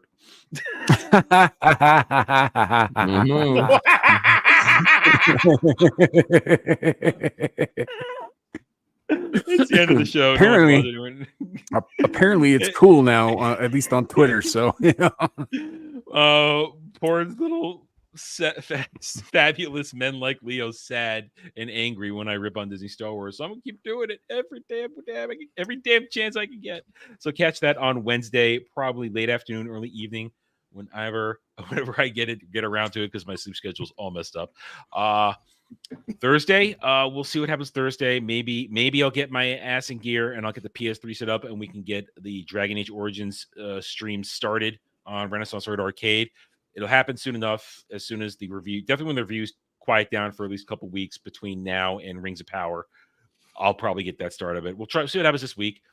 Friday, Ballbusters, unfortunately, where Dermy thinks he can boss me around, but he learns otherwise very quickly.